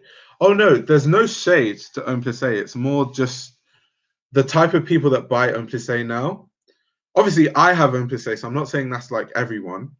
There's a lot of people, the way they view fashion is not what they like and what works for their body, and they don't buy clothing based on designers they like. They buy clothing based on, what if I own this piece, these people will think I dress well. That's how they shop. So they buy Homme Plissé because they know that other people into fashion will be like, oh, you're wearing Homme Plissé, you're so styled. That sort of, those are the type of people that buy Homme Plissé now, which is quite sad. So it's that sort of hype beastie mentality that is kind of making people go away from Homme Plissé. Thoughts on the Noah collection? I like it, but I do think nothing stands out. Yeah, I agree. But Noah most times is like just staples that you can wear over and over again, which is good, especially from a sustainability standpoint, because the quality is also good. Billy Porter wears women's clothing, but he can't pull off a look. He can't pull off a look. I don't know. I don't. Billy Porter. Sometimes I like his outfit. Sometimes I feel like he does force it because now he's built this reputation as like this guy who wears dresses. So I feel like he does force it too much sometimes. But I feel like sometimes it actually does work to his body. Like I've seen some dresses he wears that actually look really good, and I've seen other ones that I'm just like, okay, you're forcing it. But you know, people are going to be like, oh, Billy Porter's so amazing. He wore another dress. Is what it is, man. I see past stuff like that. Tall, skinny guys can pull off dress. I feel like tall, skinny guys can pull off anything, to be fair. Same thing as women. I feel like tall, skinny women can wear anything and it looks good. Why do people love Arc'teryx so much? Just curious because I'm still kind of new to fashion. I've been seeing the brand a fair bit. Personally, I don't understand it because Arc'teryx is tech wear. It's made for a function. So apart from the function that it's made for, which is hiking, mountain biking, stuff like that, aesthetically, there's nothing fantastic to Arc'teryx. But when a celebrity like ASAP Rocky, Kanye West wears Arc'teryx in a fashion setting, people overhype it and it becomes this big thing. And it's like, oh, if you say anything about bad about Arc'teryx, you don't know fashion. That's where it comes from. So Arc'teryx is good in and of the fact that it has a function. It does perform really well for the function it's made for. But from an aesthetic standpoint, there's nothing groundbreaking about Arc'teryx. It's tech wear. You just need to see it for what it is. It's tech wear. Menswear tailoring should join haute couture. There are billionaires out there buying tailored suits, and fashion is ignoring this consumer. Yeah, for sure, for sure. Sorry for the misspellings. It's German autocorrect. Yeah, that's fine. Well, I normally buy in the women's section because I like using high-waisted jeans, trousers, and I can't find them in the men's section. Also, women's section normally have more variety in fabrics and colors. I'm going to put this on the screen because this is actually a good comment. I've always said this, that women's wear, like the range is always better than men's wear. Like if you go into any menswear shop and you look at the trousers, you're only going to see, let's say, straight fit, you're going to see relaxed fit, you're going to see slim fit, you're going to see tapered, you're going to see tailored, and you're going to see skinny, and that's it. Women's wear, you're going to see all of that. You're going to see wide, you're going to see flares. So in that respect, if I was shorter, I think all my trousers would be women's wear trousers. However, because I'm 6'3" and even I struggle to even fit in menswear, it's absolutely impossible for me to fit into women's wear. So that's why I don't consider it. But for other people, if you can fit into it, I would say, yeah, definitely buy women's wear. Billy Paws, I feel, tries too hard. That tuxedo dress was fire, though. Yeah, exactly. I feel like sometimes it works, but sometimes I do see he just like overdoes it a little bit, a little bit. Like a Wall Street trend was a Patagonia gilet. These people made racks. But Patagonia, once again, is tech wear. It's made for a function, and it's really, really high quality. Do you think Heider Ackerman is falling off because the shows in recent years are boring? I wouldn't say so. I've loved Heider Ackerman's all his collections, even the recent ones. I think Heider Ackerman is in his own lane and he doesn't care about hype. So he just does what he does. He makes collections that he wants to make, and the product is the product. So like I don't think Heider Ackerman is falling off at all. What do you think about Icy Cough? I've kind of talked about it. You'll have to watch back. I'll make sure that this live stream is only 2 hours, so people can watch it back. So watch the live stream back, and you'll hear my thoughts. Do you have any favorite fashion meme or meme page? I don't have a favorite fashion meme page. There are quite a few good ones. However, my favorite fashion meme, sorry, can't even speak anymore, was a recent fashion meme that was about like Americana fashion. It was hilarious. I think it was on my story, but I can't remember exactly what was said. Let's say a Hyder Ackerman Perth hoodie costs 500 at Essence. How much was it produced for then? Okay, Essence isn't the best place to look at what something originally cost to make, because Essence kind of add an extra premium, because what Essence does, okay, let's say a website like Matches Fashion. Matches Fashion, they, when they price things in from different regions, they literally directly convert the currencies. What Essence do is when they convert currencies, they add on what the tax cost would be shipping to that country and the shipping cost. So Essence prices are kind of higher than most places. So I wouldn't say Essence is the perfect place to judge what something costs to produce. I'd say somewhere like Matches Fashion. If you get the Matches Fashion cost, and then you take 30% off from that, that would be around what it costs to produce, if it's a garment that is actually high quality. If it's something like a Balenciaga, I don't know, cotton t-shirt selling for £400, it costs probably £30 to make.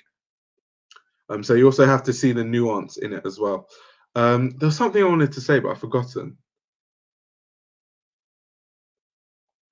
Oh well, when I remember. When do you think personal fashion will be cool? I think, I don't know, because I understand the nature of human beings is to be part of a group. And people, not everyone can be like me in terms of like, I just don't care what people think about how I dress. So like, I know there are some outfits I wear when I go onto the train on my way to work, everyone is looking at me like, what the hell is he wearing? But I just don't care. It's like, I dress how I want to dress. If you want to dress like everyone else so you don't stand out, that's your own business. But I just hope that more people have more confidence. And I think it's more of a menswear issue. I think women, no matter what you wear, people aren't as judgmental, because by nature, women can dress more experimental because women's fashion is more experimental. But when it comes to menswear, there's kind of more of that confidence issue. But I hope it changes. It just takes big brands once again to make certain things. Valence Arc'teryx is beautiful. Yeah, Arc'teryx actually looks good as well, but like it isn't like it. The aesthetic of Arc'teryx isn't like groundbreaking, is what I meant to say. Like it isn't avant-garde, or it's not like, if you get what I mean. What's a good item to invest in? Shoes, outerwear, pants. If you're just starting to buy like more expensive pieces, I'd say invest in footwear and invest in outerwear. I wouldn't say don't invest in anything else when you're starting. Don't invest in like bags, and don't invest in like you can go to Arket and get a really high quality tote bag with a zip for like £30, and then invest in like outerwear and footwear that last long.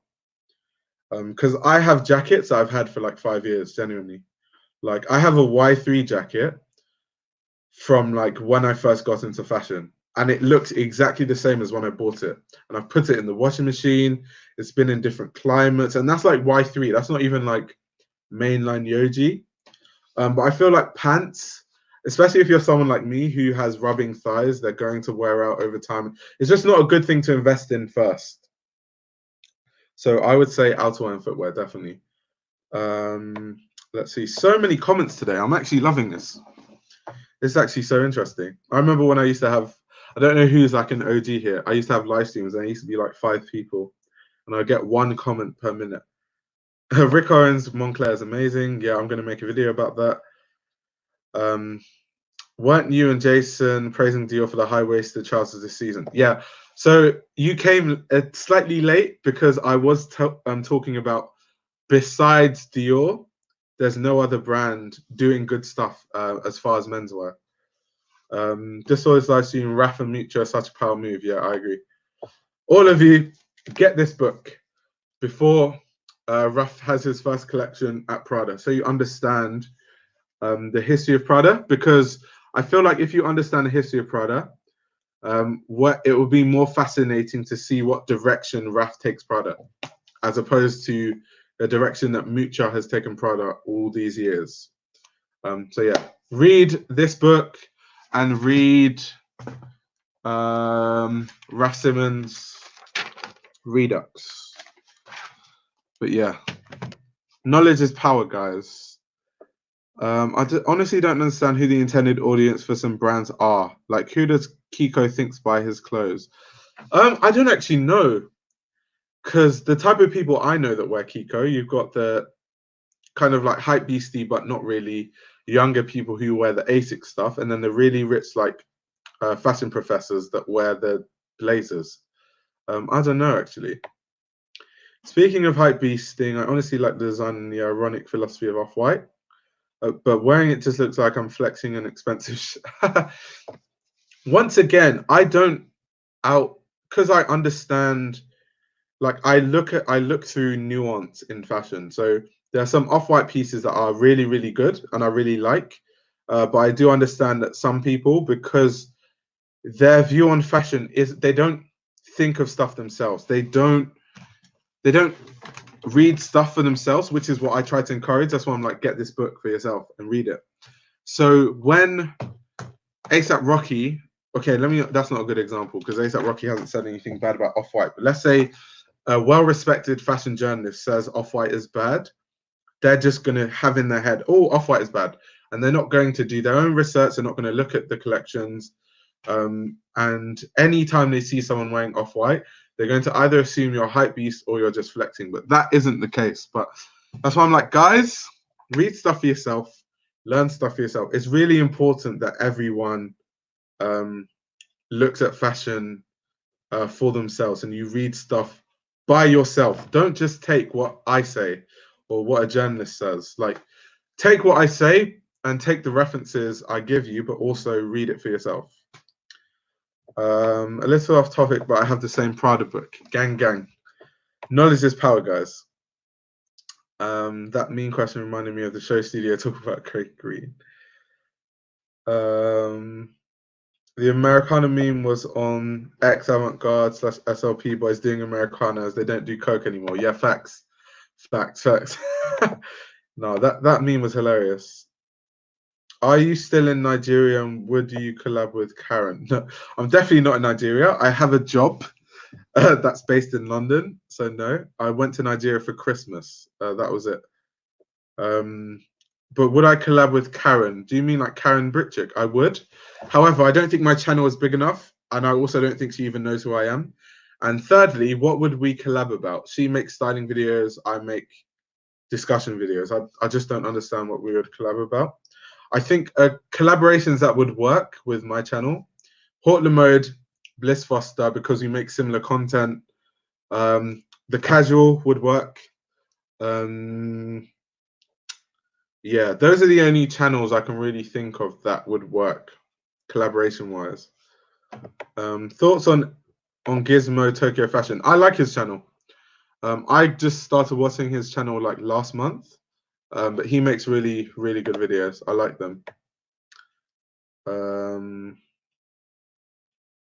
It's like not everyone in fashion can be like me. Yeah. Do you know what it is? It sounds like I'm. What's the word? What's the right word I'm looking for? It sounds like I'm like trying to big myself up. But what I meant by saying that was just like a bad terminology that came across like I was trying to flex. But really, what I meant by not everyone can be like me is in terms of the confidence. Like, not everyone in fashion has confidence to wear what they want to wear. They would rather just wear a suit that they know they wouldn't be judged for, is what I meant. Said, so you're saying if I get, let's say, a Haider Ackermann hoodie from Matches Fashion, which is actually really good quality, for 50% off, then are paid less than it costs to produce it. It depends on what specific garment. Like there's a lot of nuance. So sometimes the premium that brands add is a bit too much. However, I feel like if you buy Hyder Ackerman for like, let's say 60% off, you're buying it for less than the make price, 100%. Because let me give you some insight into like production as well. 100% wool, like a really, really good quality 100% wool will cost like £70. Okay, it depends. If you're, okay, it depends. It depends. That's actually, let me not make that statement. So let's get deeper. If you're a big brand, people that sell fabrics will sell fabrics to you for cheaper, and that's where connections come in. They'll sell it to you for cheaper because they have a relationship with you. So someone like me, I don't have any connections with like big factories that make fabrics. So if I wanted to buy a high quality wool, it would cost me £70, like 100% wool. It would cost me £70 per meter. Now to make like a Yoji type of jacket, you would need like 3 meters of wool. Now, if I've already spent £70 per meter of wool, and this thing is going to take about 3 meters of wool, like those really big drapey overcoats, that's going to cost £210 just for fabrics. Now, when we add in the cost of the zips for the garments, the trims, when we add in the cost of like the finishing, the use of the sewing machine, we add in the buttons, labels. Now we've already gotten to like a £400 make price. Someone like Hyder Ackerman has, let's say, relationship with factories to the point where he wouldn't have to spend that much on 100% wool fabric. So let's just assume where I pay £70, he will pay 40.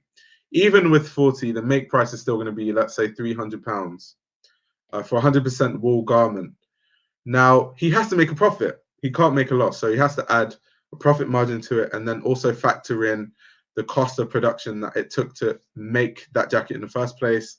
So for some brands, costing £600 isn't actually out of place, which is what people need to understand.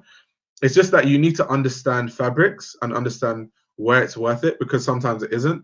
Like there are a lot of Balenciaga garments. I'm literally like, this costs £100 to make. Like, why are they selling it for £1,000? They're selling it for £1,000 because Balenciaga has a reputation, and some of the garments they do make is actually worth it. So they can get away with making other garments that aren't actually worth that and selling it for the same price. And people just assume, without any knowledge of fabrics or production, that everything is the same quality. And I think, once again, which is why you guys need to learn about fashion, learn about production, learn about fabrics, intern at places, learn about fashion in a deeper way, to the point where you understand what is worth your money and what isn't. So yeah, that's all I'll say. I kind of went in depth into that question, but yeah. She said, women get judged more, they're more expectable versions of women's style. That's interesting. I wouldn't have thought that. I always thought if I was a woman, I would dress even more experimental because I feel like I'd be judged less for it. As opposed to like you guys need to like film a day when I walk into a train, like when I wear Anthony Lemeister and stuff, and people look at me like, what is this guy wearing? It's actually so funny. Also, by the way, you guys know I always add people to the live stream. So if you have a webcam and you want to be part of this live stream, let me know and I'll send you the link to join. Actually, I might post it in the chat, and then anyone can, because even if you have the link, I have to like physically add you. So it's not like everyone can just like jump onto the live stream anyway. I remember the old streams are like 10 to 20 people. Yeah, I know, it's crazy. I'm asking so much because it's really interesting to get inside of all the costs and stuff that goes into pieces, and that they even make a loss on pieces when they sell it for 50% off. Yeah. So since I'm giving so much insight into the industry and stuff, so another example. So when I worked at Stella McCartney, some of the garments didn't sell. So we had garments like the footwear sells really well, and there was a lot of stuff that did sell really well. Luckily, I can tell you about this because when I was working there, contractually, I couldn't talk about production. I'll be sued. But now I'm not under that contract, so I can talk about it. So at Stella McCartney, there's something we call, what was it called? It was called it had a name. I can't remember the specific term for it, but what it meant was there are garments that are not going to sell, and they would rather make money from it, no matter how little, even though they're making a loss, than just make no money off it. So that is where, like, sometimes you can find steals at TK Maxx, because so a lot of guys don't know what TK Maxx is, like how their business model is. So TK Maxx basically buy garments that brands no longer need because it's not selling. So at Stella McCartney, when we sold our garments to TK Maxx, we sold it, and wait for this, we sold it for 10% of the make price. Not even 10% of like the retail price. We sold it for 10% of the make price. So you can imagine the heavy loss that Stella McCartney made just selling those garments to TK Maxx. But how they see it is these garments aren't selling. And the cost of storage, like warehouse storage, when you weigh up the cost, it actually makes more sense to sell your stuff to TK Maxx, even though you're making a loss, than to just keep these things in the warehouse and then have to pay for more storage space. So business-wise, it makes sense, but you're still making a loss regardless. And that's why you guys should shop at TK Maxx a lot. So from time to time, you won't see a lot of good stuff, but from time to time, when brands have their kind of time when they have to just get rid of certain garments and everything goes to places like TK Maxx, then you would find steal. That's why when Raf Simons left Calvin Klein and they had that thing where they were switching production and they just wanted to get rid of stock, a lot of CK205 that was £1,000 before went to TK Maxx and cost like £70 for a jacket. So yeah, if you guys have any more questions about the industry, I'm always willing to tell you stuff about the industry, because I feel like there are no other people that actually give an insight into like how the industry works, especially financially. What's the name of the book? I'm not sure what book he's talking about. Any other books you can refer to become knowledgeable on fashion overall? I'm actually a fashion major at Parsons.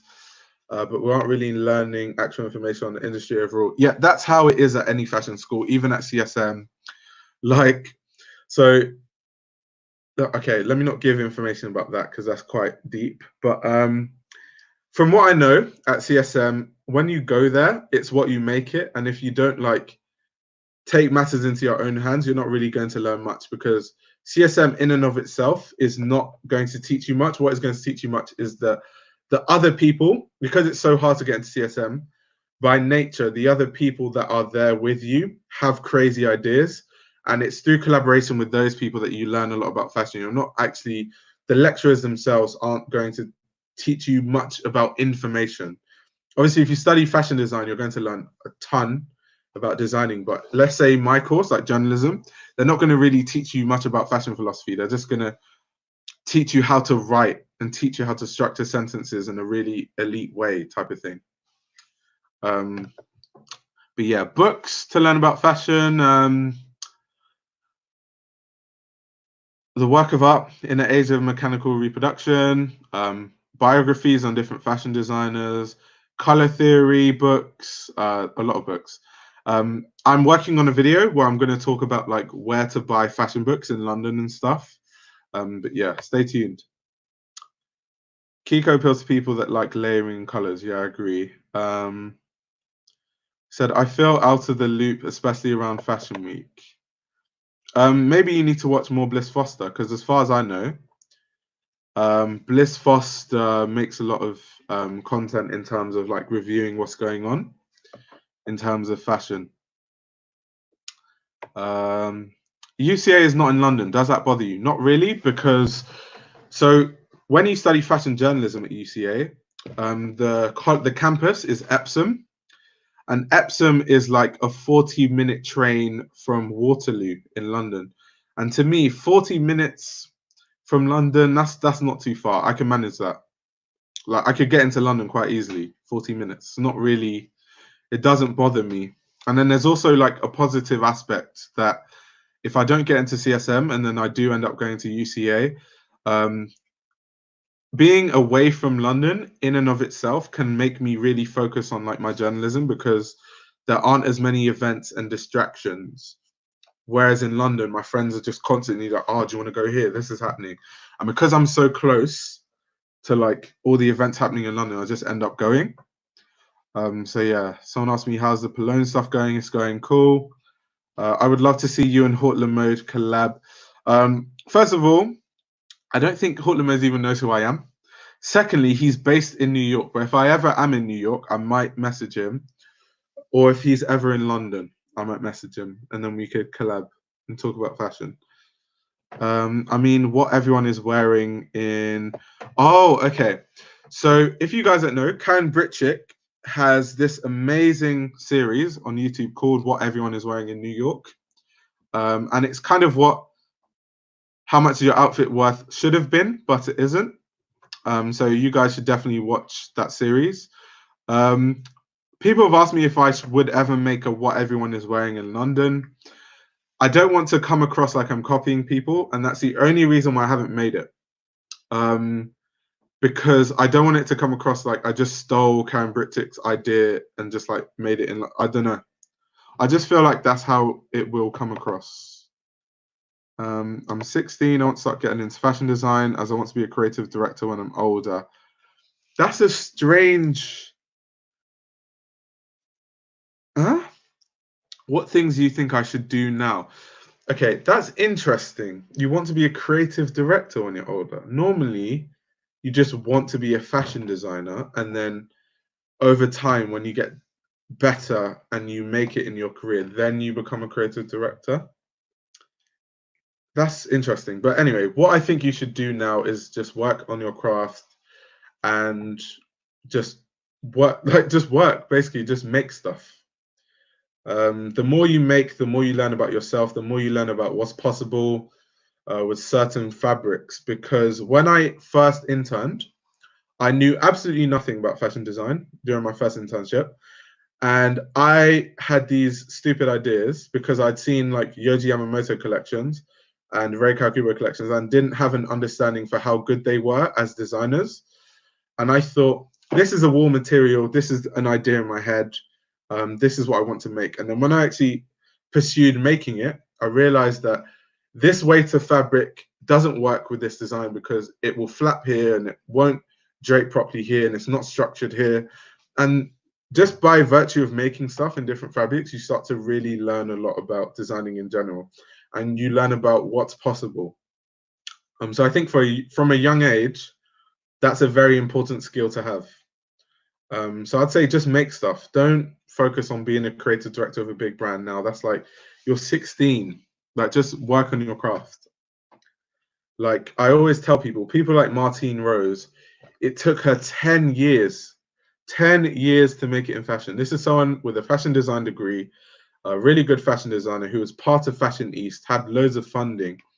It took her 10 years to make it in fashion. So if you're 16, don't be thinking about becoming a creative director right now. I think just focus on your craft to make things.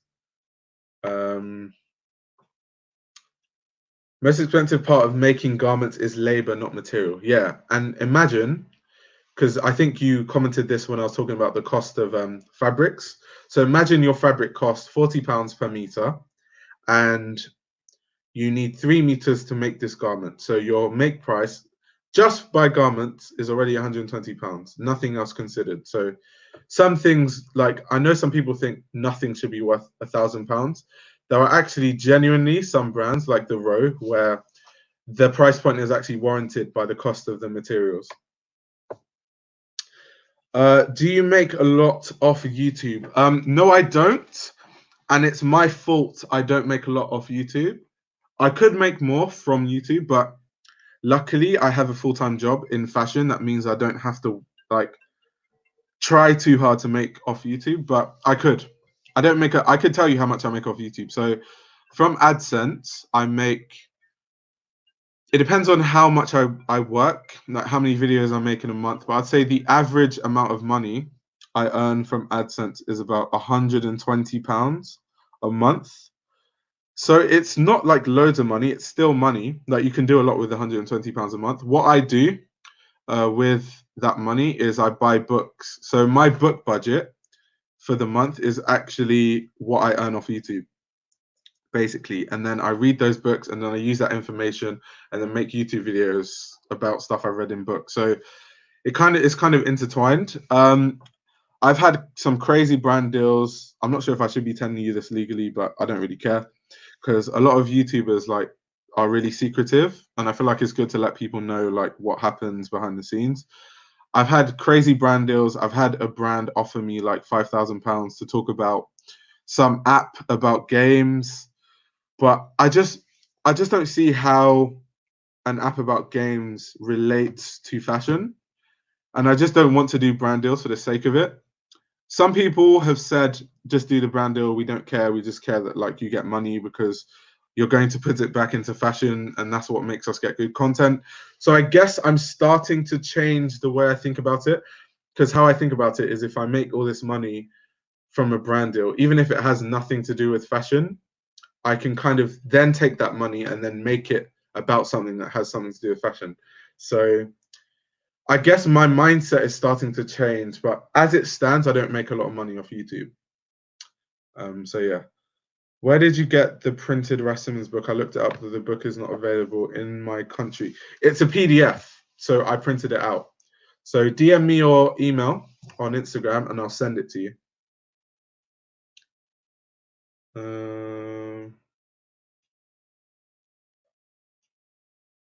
Hold on. All right, so let's see. I'm Italian and I support this collaboration between Raf and Prada because I think they will develop more the menswear line that Miuccia neglected always a bit. Yep, that's literally what I said. I said that Prada menswear is really, really neglected. Start preparing for a portfolio if you want to get into a good uni like CSM. Yeah, facts.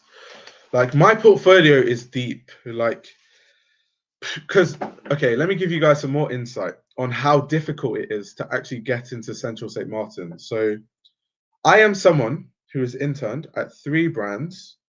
I have really good grades in science subjects. I have a deep portfolio. I have a YouTube channel about fashion. I've written about fashion in different publications. On Thursday, I'm going to lecture at London College of Fashion. So that obviously I'll add that for my portfolio before my actual interview. And for my application to study fashion journalism, the first stage they told us to write an 800-word essay on contemporary fashion. So before you even start, first of all, you have to apply. So when you apply, they look at everyone's applications and they already like reject some people at that stage. Then there's some people who they're like, okay, let's see how good you write. We've seen your work, your grades, whatever, but let's see what you write when we give you a topic. So they gave us a topic, write about contemporary fashion, 800 words. So we wrote that. Then they said they don't give many people an interview. So based on your 800-word essay on contemporary fashion, you would then get to the next stage, which is the interview stage, which is the stage I'm on now. So then after that, you have to write another 800-word essay to take to the interview, as well as have a good portfolio. And this interview is basically like, my guess is that Vogue pays CSM to do research. So the topic they want us to write about this time is an 800-word essay about how Vogue can basically improve. So that just screams to me like they just want to steal our ideas and take it back to Vogue as research and like, yeah, this is what the students did. Take what you like, whatever. But it is what it is. That's how the industry is. So that is literally how rigorous the application process is for my course anyway, fashion journalism. So if you want to go to a school like CSM, you have to build a strong portfolio because I'm not sure many people have opportunities like me where I can like lecture at the school I want to go to before I've even gone there, which is big. So yeah, you need a deep portfolio to go to CSM. Any YouTube channels focusing on making clothes or branding them from vision to final product?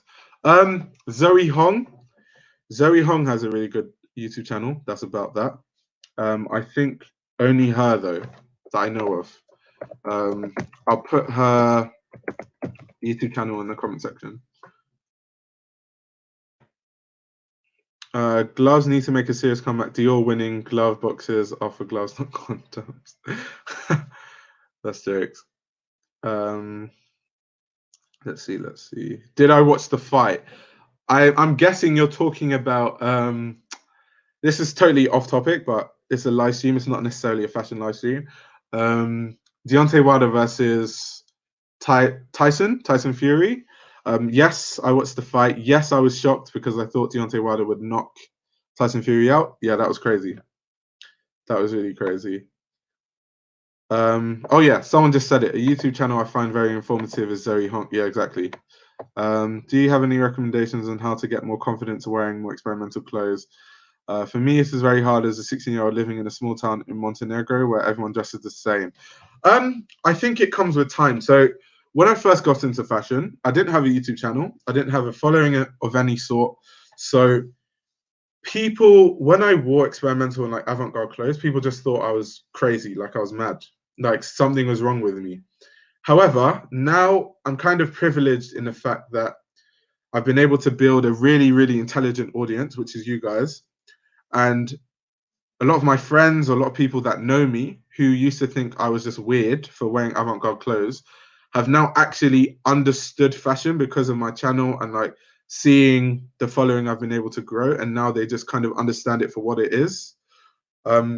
So I needed confidence, let's say, at the start, despite people thinking I'd gone mad and crazy wearing that stuff. I think I just never really cared. I think it's more my upbringing. I just have confidence in myself.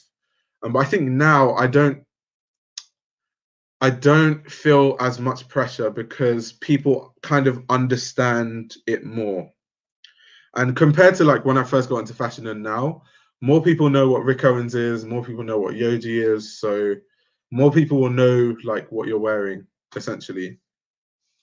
But yeah, be careful though, because there are some places if you dress a certain way, there's like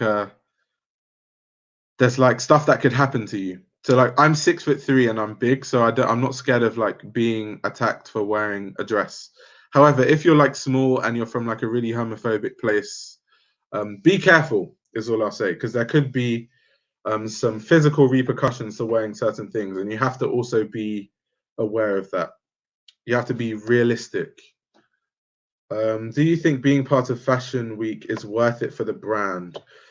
It depends. It depends. Some brands, because going to Fashion Week is really expensive. Like literally showing at London Fashion Week, you pay like something crazy, like £50,000 or something.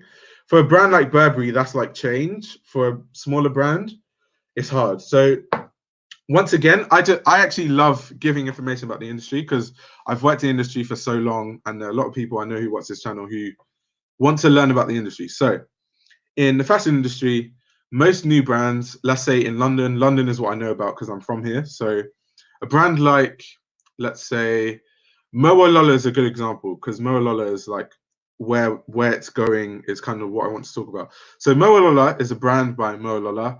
Moa Lola, I think she went to CSM. She studied fashion design at CSM. She graduated, then she became part of Fashionista. I've made a video about Fashionista, so watch it if you want to know what Fashionista is. But basically, Fashionista have funded her and are going to fund her for, I think, 3 to 4 years. So Fashion Week is really expensive, but for a brand like Moa Lola to get out there, it's really important that they show at Fashion Week so that they can position themselves as a luxury brand and a brand that shows at Fashion Week. However, if Moa Lola doesn't have a good strategy, like financial plan, when her time at Fashionista finishes, she's going to go from someone who's had all this funding, so she's been able to show at Fashion Week, to if she doesn't have a good financial plan in place, she won't be able to afford to show at Fashion Week anymore. And that is where a lot of London brands fall off. So sometimes it's not worth it to show at Fashion Week because that happens where you take for granted the funding and you don't have an actual financial plan in place. And then when the funding goes, your brand kind of goes with it because you can't do what you used to do, and basically your brand just dies off. And that's happened to a lot of good London brands. So going back to your question, for some brands it's worth it for positioning, marketing, like Burberry, Prada. For smaller brands, I would say kind of build an audience and kind of go that way. Because I think Peter Doe, correct me if I'm wrong, but I'm not sure if Peter Doe has runway shows. I'm not sure. It might, I've never seen a Peter Doe runway show. But yeah.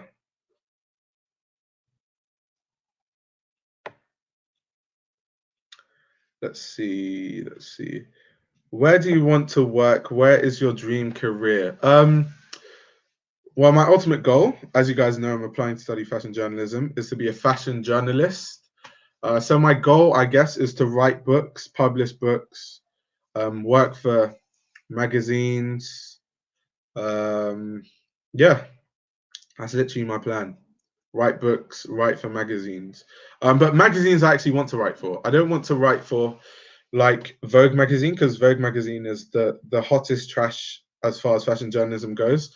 But I'd like to work for magazines like System, Luncheon, Vestige, ID, Days. Those are the type of magazines it would be a dream to be like an editor for those type of magazines. But yeah, I would like to work for Vogue, just not Vogue magazine. Like Vogue, okay, wait, let me show you guys something. I'll be back. And I also want to get a snack, but don't go.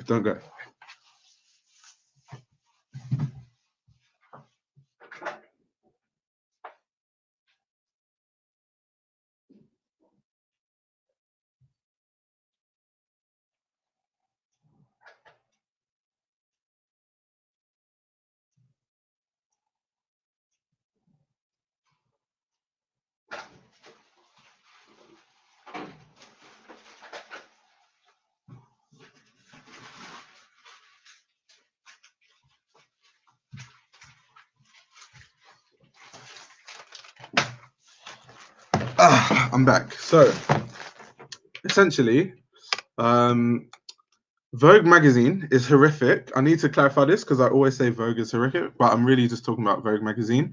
However, so these are some of the books I bought recently.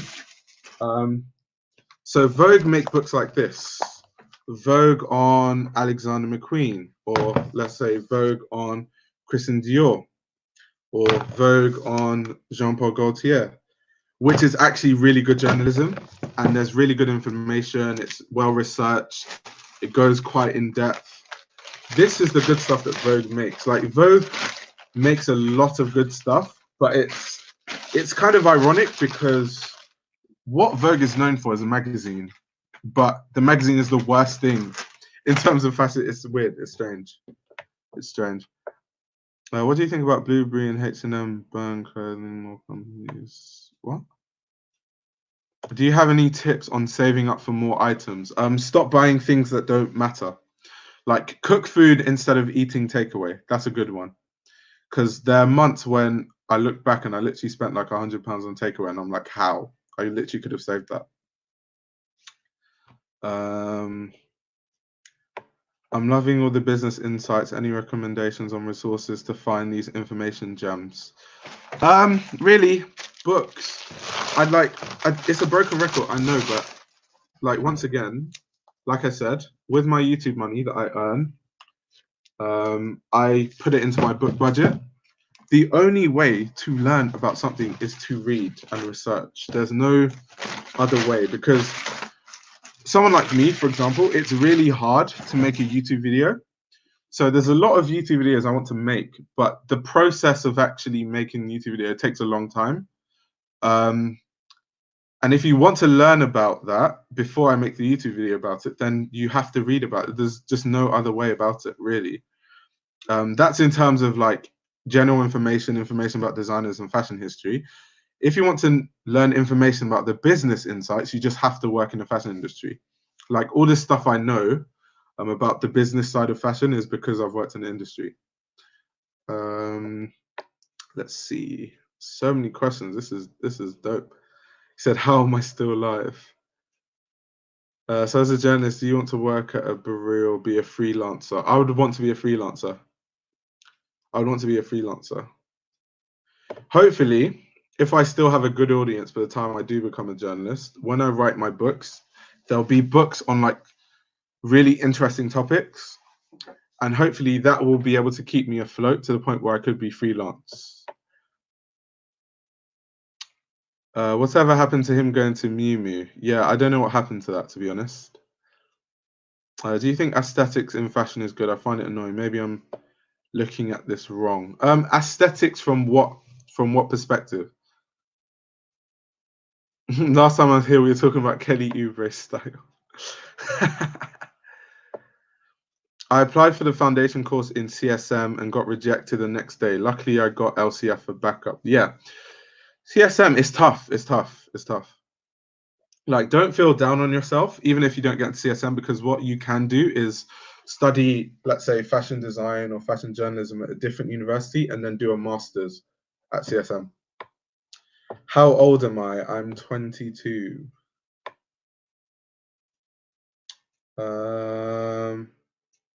How do you save up for new items? Okay. I kind of earn more money now because I'm in full-time employment, which I'm sure a lot of you, especially depending on your age, won't be. So that's already one factor. The second factor is I have many different sources of income. So apart from my full-time job, I do videography. I get paid to do videography for certain people. I get paid to do photography for certain people. And then there's the income from YouTube. And then there's the income from what I've started to do, which is brand deals on YouTube. So in terms of saving, talking about when I was younger, I just cut out things that were unnecessary. So like I said, takeaway, not really eat too much takeaway because it's not even good for you anyway, and just cook my food. I would like, I don't know, I just budgeted perfectly. Like in terms of like travel, I had like everything sorted in terms of like budgeting. And I had like an Excel sheet of like how much money I'm going to spend on each aspect. And then I had like a clothing budget. But as I've started to earn more, my clothing budget goes higher. So if you guys, because I know you guys are so curious and I don't mind telling you. So my monthly clothing budget is £300. So what normally happens is some months I just don't find anything I like. So that money carries over to the next month. So then for the next month, my clothing budget would be £600. So that's how I work. And I could earn £1 million next month and my clothing budget will remain £300. And that's how you budget for things. That's how you end up not being poor or living beyond your means, so to speak. Let's see. Do you know anything about the Jordan 1 CDG quality? Is it like normal Jordan 1 or better leather quality? I was thinking of getting the white ones. I don't know too much about the CDG Jordans because I haven't owned them. I don't have them in hand, so I couldn't tell you. Most of us are doctors and lawyers. I already study at UAL, but I want to switch to menswear in LCF, but I have to wait until September 2021. Should I drop out to focus on my portfolio or do I stay in my course another year? If you know, it depends. If you can switch into menswear in like second year or third year, then I would say wait. But if you know that's the course you want to do, I would say drop out only because you're going to spend all this money on a course like you're not even going to do or use, which isn't advisable. I'd rather you just save that money, work on your craft some more, and then reapply. But yeah, that's my advice. Do I have fashion drawings? Not really. Oh, okay. They're talking about him. Okay. But yeah, this was a really cool live stream. It was really cool that we started talking about Raf Simons, and obviously Raf Simons being at Prada. I'll make sure I'll leave it up so you guys can watch it back. But wait, let me answer a few questions before I leave because this live stream is quite long. It's like 2 hours, 10 minutes, and I actually want people to watch it back. Any tips for stepping into design in the fashion industry? Get an internship if you're not going to study it formally. But yeah, anyway, I need to go because I'm quite hungry. I need to cook food and I've got other stuff in my life to do. I'm also working on a few videos.